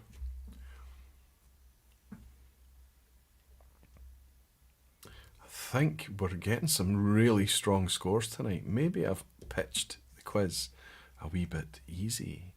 Interesting. But you've all kicked this out the park as well. 17.98 for Highland Park. 67, I think, for Glenturret, or 63 these days. And Strathyla is a wee bit earlier than Highland Park as well, a wee bit older, 17, I don't even remember, 93, 94. But yes, Highland Park celebrates its 225th anniversary this year. So a quick look at Glenturret. 1763 for Glenturret. And what was the other one? Strathyla. Love this wee book. Malt Whisky Yearbook, 1786. Older than I guessed even. Lots of 7 out of 7s. Great stuff. Question 8 is another OSWA question. Something interesting about the best value whisky category in this year's online Scotch Whisky Awards is what? So the best value is the opening category. And I discovered something interesting. Was it A, that they are all from the west of Scotland? Is it B, that they are both a mix of age-stated and non-age-stated? Or is it C, they cover founding years in the 18th century, 19th century, 20th century and 21st centuries? What is interesting about the opening best value whisky category? They're all from the west of Scotland, they're all age-stated and non-age-statement, or they cover founding years in the 18th, 19th, 20th and 21st centuries.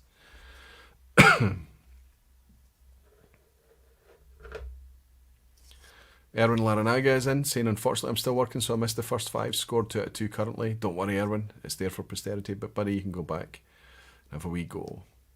Well, Jerky is suggesting that it's possibly multiple. I don't understand B, says Jimmy Legg, so C.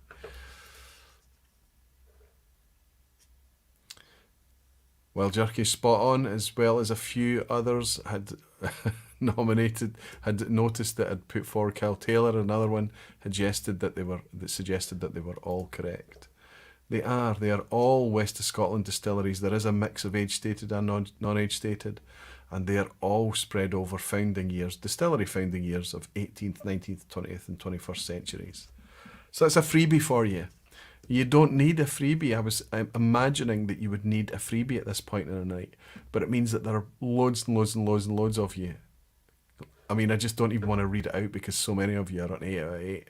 So Sugar Kitty is correct, just saying yes. The answer to question 8 is yes. Second from last, let's see if we can hold it together.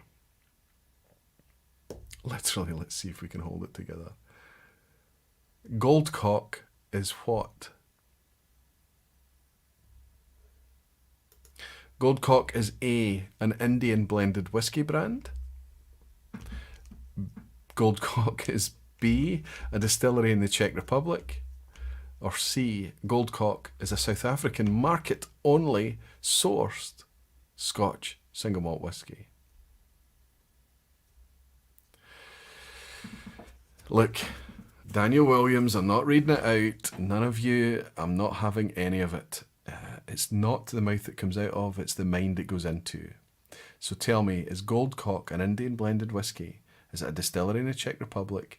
Or is it a source single malt available in South Africa? Single malt whiskey. Your Uncle Vanya is saying, I'm actually drinking the last of it tonight. Well, there you go. You need to recalibrate with a Menno quiz. I need to reach out to my friend Menno. I wonder how he's keeping. I wonder how he's doing. Mr. CJL is saying my nickname in high school. Right, I'm not doing it. I'm not reading out any of your comments. I'm just... What do you think it is? This is splitting the crowd, but so many of you have nailed it. Absolutely, it is indeed a Czech Distillery. It's a genuine distillery in the Czech Republic. And here's a fairly recent branded bottle of a fully natural 48.2% ABV 20-year-old whisky that can be purchased across Europe for less than €100. I'd love to give it a wee try and see what it's like. 20-year-old malt whisky, 40, or fully natural, less than €100. You know, it's just crazy. Just crazy. Anyway, there we are. As we head into the asshat at the end, of course we will. See how we're doing. Seb K's in. Good to see you, Seb. What size of bottle does it come in? No, Seb, no. Not happening. Too many 9 out of 9s already. I'll stay on 7, says Gary. Very, very humble of you, big guy. Very humble. Graham Fraser on 9 out of 9, saying thanks, crowd. Molasses on 9 out of 9, along with Petrocelli. Good to see you in. Savar Björgvinsson from Iceland is in on a pass mark already. Seb K has also got his 9 out of 9 intact, along with Matt F. Good to see you, Matt.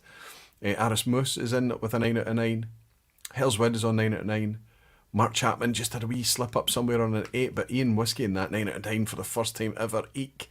It's good. Squeaky Bum Time. Andrew Pears on 9 and 9 out as well, along with Sugar Kitty, Wild Jerky, Nicholas, Gabriel Welding. Gabriel, good to see you. Jimmy Legg is on 9. Pedro is on 9. Bob Weiser is on 9. Daniel Caballero is on an 8. Peterhead is on Daisy, Daniel, Nicol. There's so many 9s. Surely tonight is the night that there's going to be lots and lots of 10 out of 10 celebration for the knowledgeable whisky crowd. Here is the asshat at the end. And it's an easy one, I think, tonight. Ardbeg has recently added a new stillhouse with a dramatic increase in capacity. How large is it today? Basically, I'm just saying, how large is Ardbeg in terms of capacity? Is it the same as A, the largest lowland distillery? Oh my goodness, there's a mistake. Oh, there's a mistake, and I've given it away. Is this the night? This is the night. We're just going to have to go and celebrate everyone's 10 out of 10s. There's going to be like 1 million 10 out of 10s after that. If it hadn't been for the football before the live stream tonight, I would have had one more go through the quiz at the end and I would have fixed that. Do you know what I'm going to do instead? I'm just going to read it out to you. You don't get to see the visuals. Look at you all celebrating your 10 out of 10s. This is painful for me. But it's my fault. The football is not that important, right? Okay, what size is Ardbeg?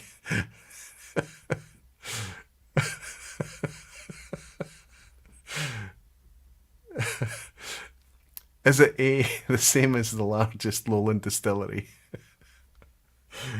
Is it B, the same as the smallest of the Dufton distilleries? Or is it C, the same as the largest island distillery that is not located on Islay? Oh my goodness, I can't even bring myself to read the comments. Let's buy each other a £25 dram. Says, don't be too hard on you, says Chris Pollack. I'm not being hard. I'm being very, very good to all of you. It's just incredible that it would happen tonight when so many of you had the 9 out of 9 and then I just give you an absolute freebie. The biggest distillery in the Lowlands is Ailsa Bates, massive complex, 12 million litres per annum. So Ardbeg is not that size. The smallest distillery in Dufton, believe it or not, the smallest distillery is Mortlach at 3.8 million litres per annum. So Ardbeg is still, despite the huge increase in capacity, is not as big as that. But it is roughly the same size as the biggest island distillery that is not based on Islay, which would be Colilla, but there are a few others that are bigger than Highland Park at 2.5 million litres. Ardbeg is roughly producing about the same per annum today as Highland Park. And that was your asshat at the end. So who's claiming, give me the emojis, just give me the emojis, it's going to be easier. Oh my goodness. Uncle Vanya celebrating a 10 out of 10. Daniel Williams celebrating 10 out of 10. Sugar Kitty. Nice one, Roy. I got 6 right. Sugar Kitty, 10 out of 10. Hellswood, 10 out of 10, fantastic, she's saying. Desi Bleeland, 10 out of 10. Sugar Kitty, 10 out of 10. Wild Jerky, 10 out of 10. Nicholas, Aris, Mouse, Kyle Taylor, Daniel Williams, second 10 out of 10 ever. And I'm not reading out Sugar Kitty's comment. Peter Box, 10 out of 10. Can we leave the chickens and the question 9 jokes in their boxes, please? Alistair McPhail running round the room with a 10 out of 10 aquavitae. He's never been able to get it again since you were live, right? Daniel Williams just bought me a dram. Easy quiz bribe. Thank you so much. Thank you. Well, I guess the takeaway is the positive spin on it is that yes, the football distracted me tonight and I didn't get a chance to go through and do a double check on the quiz. So I let the cat out the bag at the ass hat at the end. Not all ass hats can be ass hats. You got a freebie tonight. You got a couple of freebies tonight. But it's good because it makes it fun and it means that a hell of a lot of you got to celebrate by doing an Alistair McPhail and ripping off your t-shirt and running around the room as you spin it around your head. Jimmy Legs bought me a dram to finish. Thanks for everything you did for us, including introducing us to the Guinness drinking game. Did we have the best time of the 2 weeks on the train back from Loch Lomond? I think we did. Yes. We did, Jimmy. We absolutely did, buddy. It was a fabulous time. I always enjoy the serendipity playing a hand. You know, we've got half an hour to kill. We've got a chance to get a pint of Guinness. Oh, that was quick. Let's have another one. We still made the train. It was brilliant. Thomas F is saying, great fun evening. The football makes it real to us. Thank you, Thomas. Thank you so much. Peter is saying, and with that, I call it a night. Thanks as always for organising Aquavitae. See you next time in Slanchava. Yes. I know I've monologued tonight. I do understand the privilege I have. I do think about the things I want to say, and then I just get up here and end up saying, you know, hopefully something close to the things that I thought about. We all have an opportunity to share whiskey in a way that's never been possible in the past through this virtual interface. With that does come responsibility, but the more I open myself up to it, the more I lead with trust, the more I realise that actually there's a lot more good, honest, faithful folk out there than there are bad actors. I think it's true. I think the OSWAs are just one of the things that we as a community, working together, leading with trust, can create. One of the other things that we can create is nights like Legfest, and every time we seem to get together in a bunch and just render all of this virtual interface thing real. I hope that all of you are one day able to experience what we've been able to experience over recent weeks, and I'm looking forward to welcoming even more of you in November for the Glasgow Whisky Festival. Remember and pay for your bus. Remember and make sure that you're booked up and we know that you're going to be eating with us and things. I'm looking forward to potentially sharing all of these new whiskies with you next week. I'll leave it open in case a guest budges or moves or something or needs some flexibility. I like to keep it kind of as flexible as possible, but there's a good chance I'm going to be sharing with you Harris's new release from the Herach, it's called, or the Herach. I'm going to share with you the new Edinburgh Distillery, the new Holyrood arrival, as well as Billy Walker's own creations in Meikle Tor. I've got 3 varieties. I don't have the turbo. I might have it by the time next week comes round, but honestly I don't think it's necessary. In the meantime, I'm going to thank you very much for voting and participating in the OSWAs. I hope every single one of you do. I hope you take it seriously and really make a meaningful contribution. I have a feeling that you will also lead with trust and do exactly that. And until next Thursday night, I'm going to raise this glass and remind you all that you're very dearly loved. Thank you for hanging out with me for a rather long session tonight, but a fun one nonetheless. I look forward to seeing you next week, Barflies and beautiful whisky folks. Slanjava.